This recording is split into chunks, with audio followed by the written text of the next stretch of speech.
ಕರ್ತನಲ್ಲಿ ಪ್ರೀತಿ ಅಂತ ಸೋದರ ಸೋದರಿಯರೇ, ಕಳೆದ ಒಂದು ವಾರ ನಾವು ಮುಖ್ಯವಾಗಿರೋಂಥ ಪಾಠ ಮಾಡಿದ್ರಿ. ಯಾರಿಗೆ ಜ್ಞಾಪನ ಇದೆ ಏನು ಪಾಠ ಮಾಡಿದ್ರಿ ಅಂತ? ಎಲ್ಲ ರಿವೈಸ್ ಮಾಡಿದ್ರೆ ಇಲ್ಲ ಓದಿದ್ರೆ ಇಲ್ಲೋ? ಬ್ರದರ್ ಅದೇ ಮೃಗಗಳು ಮತ್ತೆ 4 ರಾಜ್ಯಗಳ ಬಗ್ಗೆ ಓದ್ದ brother. Very good very good. ಪರವಾಗಿಲ್ಲ, ಜ್ಞಾಪನ ಇಟ್ಕೊಂಡಿದ್ದೀರಾ ಅಲ್ವರ? ನಾವು ನೋಡಿದ್ದು ಯಾವ್ದು ಅಂತಂದ್ರೆ 4 ಲೋಕದ ರಾಜ್ಯಗಳು. ಅದರಲ್ಲಿ ನೆಕ್ಸ್ಟ್ ಭೂಲೋಕದ ಸ್ಥಾಪನೆ ಆಗಿರಂತ 5ನೇ ಒಂದು ಸಾಮ್ರಾಜ್ಯದ ಬಗ್ಗೆ ನಾವೇನ್ ಮಾಡಿದ್ರಿ, ನಾವು ನೋಡ್ರಿ ಅಲ್ವರ? ಸೊ ಈ ವಾರ ನಾವೇನಪ್ಪ ಮಾಡೋಣ ಅಂದ್ರೆ ಇನ್ನೊಂದು ಬಹು ಮುಖ್ಯವಾಗಿರೋಂಥ ಪಾಠ ನಾವೇನ್ ಮಾಡೋಣ, ನಾವು ನೋಡೋಣ ಅಲ್ವರ? ಸೊ ಕರ್ತನಲ್ಲಿ ಪ್ರೀತಿ ಅಂತ ಸೌರ ಸೌರಗಳೇ, ದಯವಿಟ್ಟು ಎಲ್ಲರೂ ನೋಟ್ಸ್ಗಳನ್ನ ಬರ್ಕೊಳ್ಳಿ. ನಿಮ್ಗೆ ಏನೋ ಸಂದೇಹ ಏನೋ ಡೌಟ್ಸ್ ಇತ್ತು ಅಂದ್ರೆ ಲಾಸ್ಟ್ ಟೈಮ್ ಮಾಡೋದು ನೀವು ಖಂಡಿತವಾಗೆಲ್ಲ ಕ್ಲಾರಿಫೈ ಮಾಡ್ಕೋಬಹುದು, ಓಕೆನಾ? ಸೊ ನಮಗೆ ಸತ್ಯವೇದಲ್ಲಿ ಗೊತ್ತಿರುವ ಹಾಗೆ ಎಷ್ಟಪ್ಪ ಪುಸ್ತಕ ಇದೆ ಸತ್ಯವೇದಲ್ಲಿ ಅಂತ ನೋಡಿದ್ರೆ, ಮೊದಲನೇ ಪುಸ್ತಕ ಯಾವ್ದಪ್ಪ ಅಂತ ನೋಡ್ತೀರಿ ಅಂತಂದ್ರೆ ಏನ್ರಿ, ಬುಕ್ ಆಫ್ ಏನ್ರಿ, ಯಾವ್ದು? ಜೆನಿಸಿಸ್ ಅದರ. ಸೊ ಕೊನೆ ಪುಸ್ತಕ ಯಾವ್ದಪ್ಪ ಅಂತ ನೋಡಿದ್ರೆ ದ ಬುಕ್ ಆಫ್ ರೆವಲ್ಯೂಷನ್ ಅದರ. ಸೊ ಈ ರೀತಿ ಮೊದಲನೇ ಪುಸ್ತಕ ಮತ್ತೆ ಅನೇಕ ಒಂದು ಕೊನೆ ಪುಸ್ತಕ ಏನಾಗಿದೆ ಇದೆ ಅದರ. ಸರಿ, ಮೊದಲನೇ ಪುಸ್ತಕದಲ್ಲಿ ಏನಪ್ಪಾ ನಮ್ಗೆ ಕೊಟ್ಟಿದ್ರೆ ಅಂತ ನೋಡ್ದ ಅಂತಂದ್ರೆ ಏನ್ರಿ, ಆದಿಕಾಂಡದಲ್ಲಿ ದೇವರು ತನ್ನ ರಾಜ್ಯವನ್ನು ಭೂಲೋಕದಲ್ಲಿ ಯಾವ ತರ ಸ್ಥಾಪನೆ ಮಾಡಿದ್ರು ಅಂತ ನಾವು ಕೊಟ್ಟು ನಾವೇನ್ ಮಾಡ್ತೀರಿ ನೋಡ್ತೀರಿ. ಅದೇ ತರ ಈ ಪ್ರಕಟಣೆ ಪುಸ್ತಕದಲ್ಲಿ ಈ ಕಳೆದೋಗಿರೋಂಥ ದೇವರಾಜ್ಯ, ಆದಿಕಾಂಡದಲ್ಲಿ ಕೊಟ್ಟಿರೋಂಥ ದೇವರಾಜ್ಯ ಯಾವ ತರ ಕಳ್ಕೊಂಡ್ನೋ ಆದಾಮು, ಆ ದೇವರಾಜ್ಯನ ಯಾವ ರೀತಿ ತಿರ್ಗಾ ಭೂಲೋಕದಲ್ಲಿ ಸ್ಥಾಪನೆ ಮಾಡ್ತಾರೆ ಅಂತ ಅಂದ್ಬಿಟ್ಟು ನಮ್ಗೆ ಸ್ಪಷ್ಟವಾಗಿ ಪ್ರಕಟಣೆ ಪುಸ್ತಕದಲ್ಲಿ ನಾವು ಕೊಟ್ಟಿದ್ದು ನಾವೇನ್ ಮಾಡ್ತೀರಿ ಅಲ್ಲಿ ನೋಡ್ತೀರಿ ಅದರ. ಸರಿ, ದೇವರು ಆದಾಮು ಪಾಪ ಮಾಡಿದ ನಂತರ ಏನಪ್ಪ ಮಾಡ್ತಾರೆ ಅಂತ ನೋಡಿದ್ರೆ ಅವ್ರನ್ನ ಈಡೇನ್ ತೊಡೆದ ಹೊರಗಡೆ ಏನ್ ಮಾಡ್ತಾರೆ, ಅವ್ರನ್ನ ಕಳಿಸ್ಬಿಡ್ತಾರೆ ಅದರ. ಈಡೇನ್ ತೊಡೆದನ್ನ ಕಳ್ಸೋದಕ್ಕಿಂತ ಮುಂಚೆ ಏನ್ರಿ ಒಂದು ಶಾಪ ಏನ್ ಮಾಡ್ತಾರೆ, ಕೊಟ್ಬಿಟ್ಟು ಅವ್ರು ಕಳಿಸ್ತಾರೆ. ಏನಂತ ಶಾಪ ಕೊಡ್ತಾರೆ? ನಿನ್ನ ನಿಮಿತ್ತವಾಗಿ ಭೂಮಿ ಏನಾಗಿದೆ, ಶಪಿಸಲ್ಪಟ್ಟಿದೆ ಅಂತ ಏನ್ ಮಾಡ್ತಾರೆ ಅಲ್ಲಿ ಹೇಳ್ತಾರೆ. ಮುಳ್ಳು ಕಳೆಗಳನ್ನ ಏನ್ ಮಾಡ್ತಾರೆ, ತರ್ತಾರೆ. ನೀನ್ ಜೀವ ಮಾನವೆಲ್ಲ ಏನ್ ಮಾಡ್ಕೋ, ನೀನು ಬೇವ್ರ ಸುರಿಸಿ ನೀನು ಕಷ್ಟಪಟ್ಟು ದುಡ್ದು ಏನ್ ಮಾಡ್ಬೇಕು, ನೀನ್ ದುಡ್ದು ತಿನ್ನಬೇಕು ಅಂತ ಅಂದ್ಬಿಟ್ಟು ವಾಕ್ಯದಲ್ಲಿ ಏನ್ ಮಾಡ್ತಾರೆ ನಮ್ಗೆ ಬಹು ಸ್ಪಷ್ಟವಾಗಿ ಹೇಳ್ತಾರೆ ಅದರ. ನೋಡಿ ಓದೋಣ, ಆದಿಕಾಂಡ 3:17 ಓದ್ತೀರಾ ಯಾರಾದ್ರೂ ಬ್ರದರ್ ಸಿಸ್ಟರ್ಸ್? ಮತ್ತು ಪುರುಷನಿಗೆ ತಿನ್ನಬಾರದೆಂದು ನಾನು ನಿನಗೆ ಆಜ್ಞಾಪಿಸಿದ ಮರದ ಫಲವನ್ನು ನೀನು ಹೆಂಡತಿಯ ಮಾತು ಕೇಳಿ ತಿನ್ನದ ಕಾರಣ ನಿನ್ನ ನಿಮಿತ್ತ ಭೂಮಿಗೆ ಶಾಪ ಬಂತು. Very good. ನಿನ್ನ ನಿಮಿತ್ತ ಭೂಮಿಗೆ ಏನಾಗಿದೆ, ಶಾಪ ಬಂತು. ಆಮೇಲೆ ನಿನ್ನ ಜೀವಮಾನವೆಲ್ಲ ದುಡಿದು ಭೂಮಿಯ ಹುಟ್ಟುವಳಿಯನ್ನು ತಿನ್ನಬೇಕು. ನೋಡ್ರ, ಜೀವಮಾನವೆಲ್ಲ ನೀನು ದುಡಿದು ಹುಟ್ಟುವಳಿನ ತಿನ್ನಬೇಕು ಅಂತ ಏನ್ ಮಾಡ್ತಾರೆ ಹೇಳ್ತಾರೆ. ನೋಡಿ, ಇನ್ನ ನಿಮಿತ್ತ ಭೂಮಿ ಶಪಿಸಲ್ಪಟ್ಟಿದೆ ಅಂದ್ಬಿಟ್ಟು ಮುಳ್ಳು ಕಳೆಗಳ ತರ್ತಾರೆ ಅಂತ ಹೇಳ್ತಾರೆ. ಹಿಂಗ್ ಹೇಳ್ಬಿಟ್ಟು ದೇವ್ರು ಏನಪ್ಪಾ ಮಾಡ್ತಾರೆ, ಈಡೇನ್ ತೊಡೆ ಹೊರಗಡೆ ಕಳಿಸ್ತಾರೆ. ಆದ್ರೆ ದೇವ್ರು ಎಷ್ಟು ಕರುಣಾಮಯಿ ಅಂತಂದ್ರೆ ಅವ್ರನ್ನ ಈಡೇನ್ ತೊಡೆದ ಹೊರಗಡೆ ಕಳ್ಸೋದಕ್ಕಿಂತ ಮುಂಚೆ ದೇವರು ಒಂದು ಮುಖ್ಯವಾದಂತ ಆಶ್ವಾಸನೆ ಏನ್ರಿ ಮಾಡ್ತಾರೆ, ಅವ್ರಿಗೆ ಕೊಡ್ತಾರೆ. ಏನಂತ ಆಶ್ವಾಸನೆ ಕೊಡ್ತಾರೆ ಅಂತಂದ್ರೆ ಓದ ನೋಡಿದ್ದೀನಿ, ಆದಿಕಾಂಡ 3ನೇ ಅಧ್ಯಾಯ 15ನೇ ವಾಕ್ಯ, ಜೆನಿಸಿಸ್ 3:15. ನಿನಗೂ ಈ ಸ್ತ್ರೀಗೂ ನಿನ್ನ ಸಂತಾನಕ್ಕೂ ಈ ಸ್ತ್ರೀಯ ಸಂತಾನಕ್ಕೂ ಹಗೆತನವಿರುವ ಹಾಗೆ ಮಾಡುವೆನು. ಹೀಗೆಯೇ ಸಂತಾನವು ನಿನ್ನ ತಲೆಯನ್ನು ಜಜ್ಜುವುದು, ನೀನು ಆದರೂ ಇಮ್ಮಡಿಯನ್ನು ಕಚ್ಚುವಿ ಎಂದು ಹೇಳಿದೆನು. ವೆರಿ ಗುಡ್ ಬ್ರದರ್ ಅಲ್ವರ. ಸದ್ಯ ನೋಡ್ಬೇಕಾದ್ರೆ ಕರ್ತನಲ್ಲಿ ಪ್ರೀತಿ ಅನ್ಸೋಗ್ಲೆ ಏನ್ರಿ, ನಿನಗೂ ಈ ಸ್ತ್ರೀಗೂ ಏನ್ರಿ, ನಿನ್ನ ಸಂತಾನಕ್ಕೂ ಈ ಸ್ತ್ರೀಯ ಸಂತಾನಕ್ಕೂ ಹಗೆತನ ಇರುವಾಗ ಏನ್ ಮಾಡ್ತೀನಿ, ಮಾಡುವೇನು. ಈಕೆಯ ಸಂತಾನವು ನಿನ್ನ ತಲೆಯನ್ನು ಏನಾಗೋದು, ಜಜ್ಜುವುದು. ಅಲ್ವರ, ನೀನು ಅದರ ಹಿಮ್ಮಡಿಯನ್ನು ಕಚ್ಚುವಿ ಅಂತ ಏನ್ ಮಾಡ್ತಾರೆ ದೇವ್ರು ಹೇಳ್ತಾರೆ ಅಲ್ವರ. ಸರಿ, ಇಲ್ಲಿ ನಿನಗೂ ಆ ಸ್ತ್ರೀಯ ಸಂತಾನಕ್ಕೂ ಅಂತ ಹೇಳ್ಬೇಕಾರೆ, ನಿನಗೂ ಅಂತ ಹೇಳ್ಬೇಕಾದ್ರೆ ಯಾರಿಗೆ ಹೇಳ್ತಾರದು? ಸರ್ಪಕ್ಕೆ ಏನ್ ಮಾಡ್ತಾರೆ ಹೇಳ್ತಾರ. ಯಾಕೆ ಸರ್ಪಕ್ಕೆ ಹೇಳ್ತಾರೆ ಅಂತಂದ್ರೆ, ಸೇತಾನು ಏವಾಳನ್ನ ವಂಚಿಸ್ಬೇಕಾರೆ ಯಾರನ್ನ ಉಪಯೋಗಿಸ್ಕೊಂಡು ವಂಚಿಸ್ತಾನೆ ಅಂತಂದ್ರೆ ಸರ್ಪನ ಉಪಯೋಗಿಸ್ಕೊಂಡೇ ಮಾಡ್ತಾನೆ, ವಂಚಿಸ್ತಾನೆ ಅಲ್ವರ. ಅದಕ್ಕೆ ಬೈಬಲ್ ಏನ್ ನೋಡ್ತೀರಿ, ಸರ್ಪ ಬಂದ್ಬಿಟ್ಟು ಏವಳತ್ತ ಮಾತಾಡ್ತು ಅಂತ ನೋಡ್ತೀರಿ ಅದರ. ನೋಡಿ, ಆದಿಕಾಂಡ 3ನೇ ಅಧ್ಯಾಯ 1ನೇ ವಾಕ್ಯ, ಎಲ್ಲಾ ಸೋದರ ಸೋದರಿಗಳು ಎಲ್ಲ ಒಬ್ಬೊಬ್ಬರಾಗೆ ಓದ್ಬೇಕಾ ಕೇಳ್ಕೊತೀರಿ. ಓದಿ ಸರ್. ಯೆಹೋವ ದೇವರು ಉಂಟು ಮಾಡಿದ ಎಲ್ಲಾ ಭೂಜಂತುಗಳಲ್ಲಿ ಸರ್ಪವು ಯುಕ್ತಿಯುಳ್ಳದಾಗಿತ್ತು. ಅದು ಸ್ತ್ರೀಯ ಬಳಿಗೆ ಬಂದು, ಏನವ ತೋಟದಲ್ಲಿರುವ ಯಾವ ಮರದ ಹಣ್ಣನ್ನೂ ನೀವು ತಿನ್ನಬಾರದೆಂದು ದೇವರು ಅಪ್ಪಣೆ ಕೊಟ್ಟಿರುವುದು ನಿಜವೋ ಎಂದು ಕೇಳಲು. ನೋಡ್ರ, ಎಂದು ಕೇಳಲು ಏನಂತೆ, ಆ ಸ್ತ್ರೀ ಹತ್ರ ಬಂದ್ಬಿಟ್ಟು ಏನ್ ಮಾಡ್ತಂತೆ, ಸರ್ಪ ಮಾತಾಡ್ತಂತೆ. ಏನಂತ ಮಾತಾಡ್ತು, ಏನವ್ವಾ ಏನ್ರಿ, ಈ ಒಂದು ಮರದ ಹಣ್ಣ ತಿನ್ಬಾರ್ದು ಅಂತ ದೇವ್ರು ಹೇಳಿದ್ ನಿಜವೋ ಅಂತ ಅಂದ್ಬಿಟ್ಟು ಅಲ್ವರ. ಸರ್ಪ ಮಾತಾಡ್ತಾ ಅವಾಗ ಹೇಳ್ತಾರೆ, ಇಲ್ಲ ಬದರ್ ಅವಾಗ ಮಾತಾಡ್ತೀವಿ, ಇವಾಗ ಮಾತಾಡ್ತಾ ಇಲ್ಲ ಅಂತಂದ್ಬಿಟ್ಟು ಅಲ್ವರ. ಅದ್ ನೋಡೋಣ ಅಲ್ವರ. ಕರ್ತನಲ್ಲಿ ಪ್ರಿಯರುಗಳೇ, ಸರಿ, ಸೇತಾನು ಯಾರನ್ನ ಉಪಯೋಗಿಸ್ಕೊಂತ ನೋಡ್ತೀರಿ ಅಂತಂದ್ರೆ ಸರ್ಪನ. ಯಾಕೆ? ಸರ್ಪವು ಏನಾಗಿತ್ತಂತೆ, ಎಲ್ಲಾ ಒಂದು ಜೀವ ಜಂತುಗಳಲ್ಲಿ ಹೆಂಗಿತ್ತಂತೆ, ತುಂಬಾ ಹೆಂಗಿತ್ತಂತೆ ಅದೇ ಯುಕ್ತಿ ಯುಕ್ತಿ ಉಳ್ಳದಾಗಿತ್ತು. ಉಳ್ಳದಾಗಿತ್ತಂತೆ. ನೋಡೋಣ ಏನು ಯುಕ್ತಿ ಉಳ್ಳದು ಅಂತಂದ್ರೆ ತುಂಬಾ ಜ್ಞಾನಿ ರೀ, ತುಂಬಾ ಇಂಟೆಲಿಜೆಂಟ್, ತುಂಬಾ ಸಟಲ್ ಅಲ್ವರ. ಅದಕ್ಕೆ ಸೇತಾನ್ ಏನ್ ಮಾಡ್ತಾನೆ, ಅವನಿಗೆ ಕಾರ್ಯಕ್ಕೆ ಸಾಧಕವಾಗಿರೋರ ತರ ಏನ್ ಮಾಡ್ತಾನೆ, ಕರೆಕ್ಟ್ ಆಗಿರೋಂತ ಒಂದು ಟೂಲ್ ಏನ್ ಮಾಡ್ತಾನೆ, ಉಪಯೋಗಿಸ್ತಾನೆ. ಅದು ಮಾತ್ರ ಅಲ್ಲ, ಸರ್ಪ ಆದಾಮ್ ಮತ್ತೆ ಅವಳ ಮನೆಯಲ್ಲಿ ಒಂದು ಸೇವಕಾರಿ. ಆದಾಮ್ ಮತ್ತೆ ಅವಳು ಒಂದು ರಾಜ ರಾಣಿ ಅದರ, ಅವ್ರ ಅರಮನೆನೇ ಈಡೇನ್ ತೋಟ, ಅರಮನೆ ಅನೇಕರು ಕೆಲಸ ಮಾಡ್ತಾ ಇದ್ರು ಎಲ್ಲ ಪ್ರಾಣಿಗಳು. ಅದರ ಆ ಪ್ರಾಣಿಯಲ್ಲಿ ಈ ಸರ್ಪ ಏನ್ರಿ, ಒಂದು ಪ್ರಾಣಿ ರೀ ಅಲ್ವರ. ಅದಕ್ಕೆ ನೋಡ್ಬೇಕಾದ್ರೆ ಎಲ್ಲಾ ಒಂದು ಸರ್ವೆಂಟ್ ಅಲ್ಲಿ ತುಂಬಾ ಕ್ಲೆವರ್ ಆಗಿರೋಂಥ ಸರ್ವೆಂಟ್ ಯಾರಪ್ಪ ನೋಡೋದ್ರೆ ಸರ್ಪ ರೀ. ಅದಕ್ಕೆ ಏನ್ ಮಾಡ್ತಾನೆ, ಸರ್ವೆಂಟ್ನ ಕರೆಕ್ಟಾಗಿ ಉಪಯೋಗಿಸ್ಕೊಂತಾನೆ, ಏನ ಯಜಮಾನನ್ನ ವಂಚನೆ ಮಾಡಕ್ಕೆ ಅಲ್ವರ. ಇವಾಗ ಯಾರು ಮನೆಯಲ್ಲಿ ಕಳ್ತನ ಆಗ್ಬಿಟ್ರೆ ಅಥವಾ ಮನೆಯಲ್ಲಿ ಮರ್ಡರ್ ಆಗ್ಬಿಟ್ರೆ ಪೊಲೀಸರು ಫಸ್ಟ್ ಎನ್ಕ್ವೈರಿಗೆ ಯಾರು ನಡೀತಾರೆ ಗೊತ್ತಾ? ಮನೆ ಕೆಲ್ಸತಾಳ್ನ. ಯಾಕೆ? ಮನೆ ಕೆಲ್ಸತಾಳಿಗೆ ಏನೆಲ್ಲ ಗೊತ್ತಿರ್ತಾರೆ ಗೊತ್ತಾ? ಸೀಕ್ರೆಟ್ ಆಗಿರೋ ವಿಚಾರ ಯಾರಿಗೂ ಗೊತ್ತಿರಲ್ವೋ, ಅದು ಯಾರು ಗೊತ್ತಿರ್ತಾರೆ? ಮನೆ ಕೆಲ್ಸತಾಳು ಗೊತ್ತಿರ. ಅದಕ್ಕೆ ನೋಡ್ಬೇಕಾರೆ ಸೇತಾನು ಅವನೇ ಬುದ್ಧಿವಂತ ರೀ.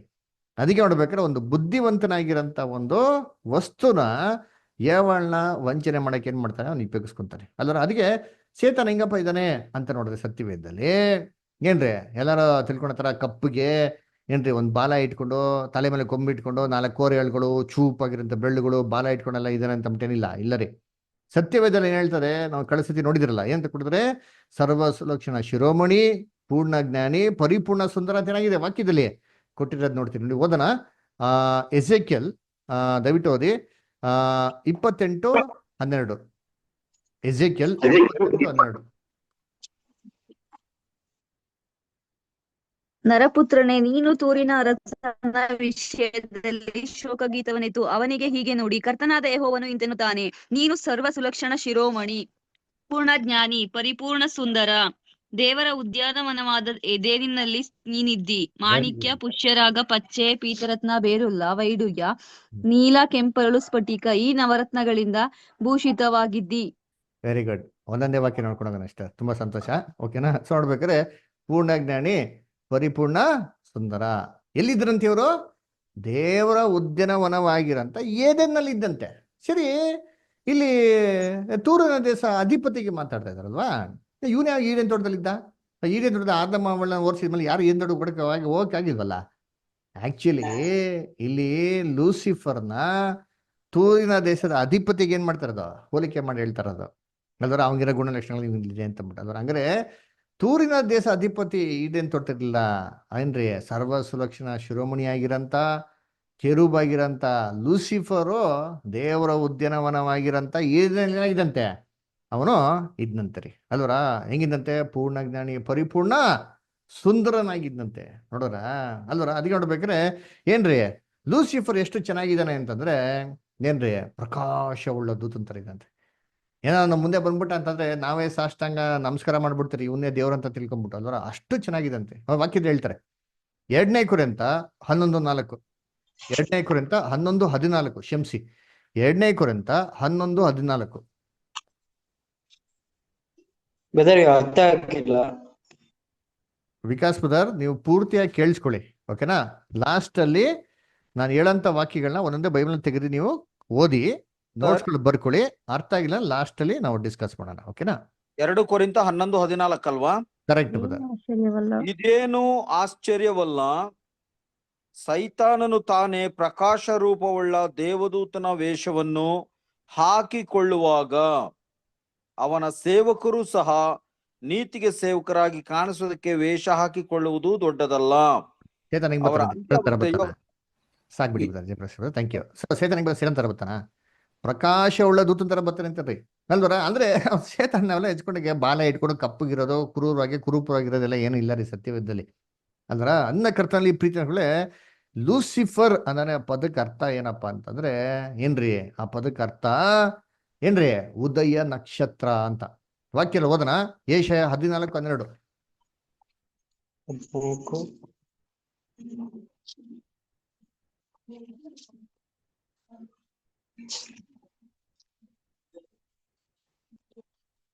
ನಕ್ಷತ್ರವೇ, ಆಹಾ ಉದಯ ನಕ್ಷತ್ರವೇ, ಬೆಳ್ಳಿಯೇ, ಆಕಾಶದಿಂದ ಹೇಗೆ ಬಿದ್ದಿ, ಜನಾಂಗಗಳ ಜನಾಂಗಗಳನ್ನು ಕೆಡುವಿದಿ. ನಿನ್ನ ನೀನು ಕೆಡಿಯಲ್ಪಟ್ಟ 4 ಉರುಳಿ ಓಕೆ. ಸೊ ನೋಡ್ಬೇಕಾದ್ರೆ ಏನ್ರಿ ಅಲ್ಲೇನಂತಾರೆ ಉದಯ ನಕ್ಷತ್ರವೇ ಬೆಳ್ಳಿಯೇ ಅಂತ ಏನ್ ಮಾಡ್ತಾರೆ ಹೇಳ್ತಾರೆ ಅವರ. ಸೊ ಲೂಸಿಫರ್ ಏನ್ರಿ ಒಂದು ಉದಯ ಸೂಚಕ ನಕ್ಷತ್ರ. ಇನ್ನೊಬ್ರು ಉದಯ ಸೂಚಕ ನಕ್ಷತ್ರ ಇದ್ದಾರೆ ಸತ್ಯವೇದದಲ್ಲಿ, ಯಾರಿಗೆ ಗೊತ್ತಿದ್ಯಾ? ಕಳೆದ 2 ವಾರ ಮುಂಚೆ ಹೇಳಿದ್ನಲ್ಲ, ಇನ್ನೊಬ್ರು ಉದಯ ಸೂಚಕ ನಕ್ಷತ್ರ ಯಾರು ಬೈಬಲ್ ಅಲ್ಲಿ? ಯಾರು ಹೇಳ್ತೀರಾ? ನಮ್ಮ ರಕ್ಷಕರಂತ ಯೇಸು ಕ್ರಿಸ್ತನು. ಎಲ್ಲಿ ಕೊಟ್ಟಿದೆ? ಪ್ರಕಟಣೆ 22:16. ಓದಿ ಸಂತೋಷ್ ಬದರ್, ಪ್ರಕಟಣೆ 22:16 ಓದಿ.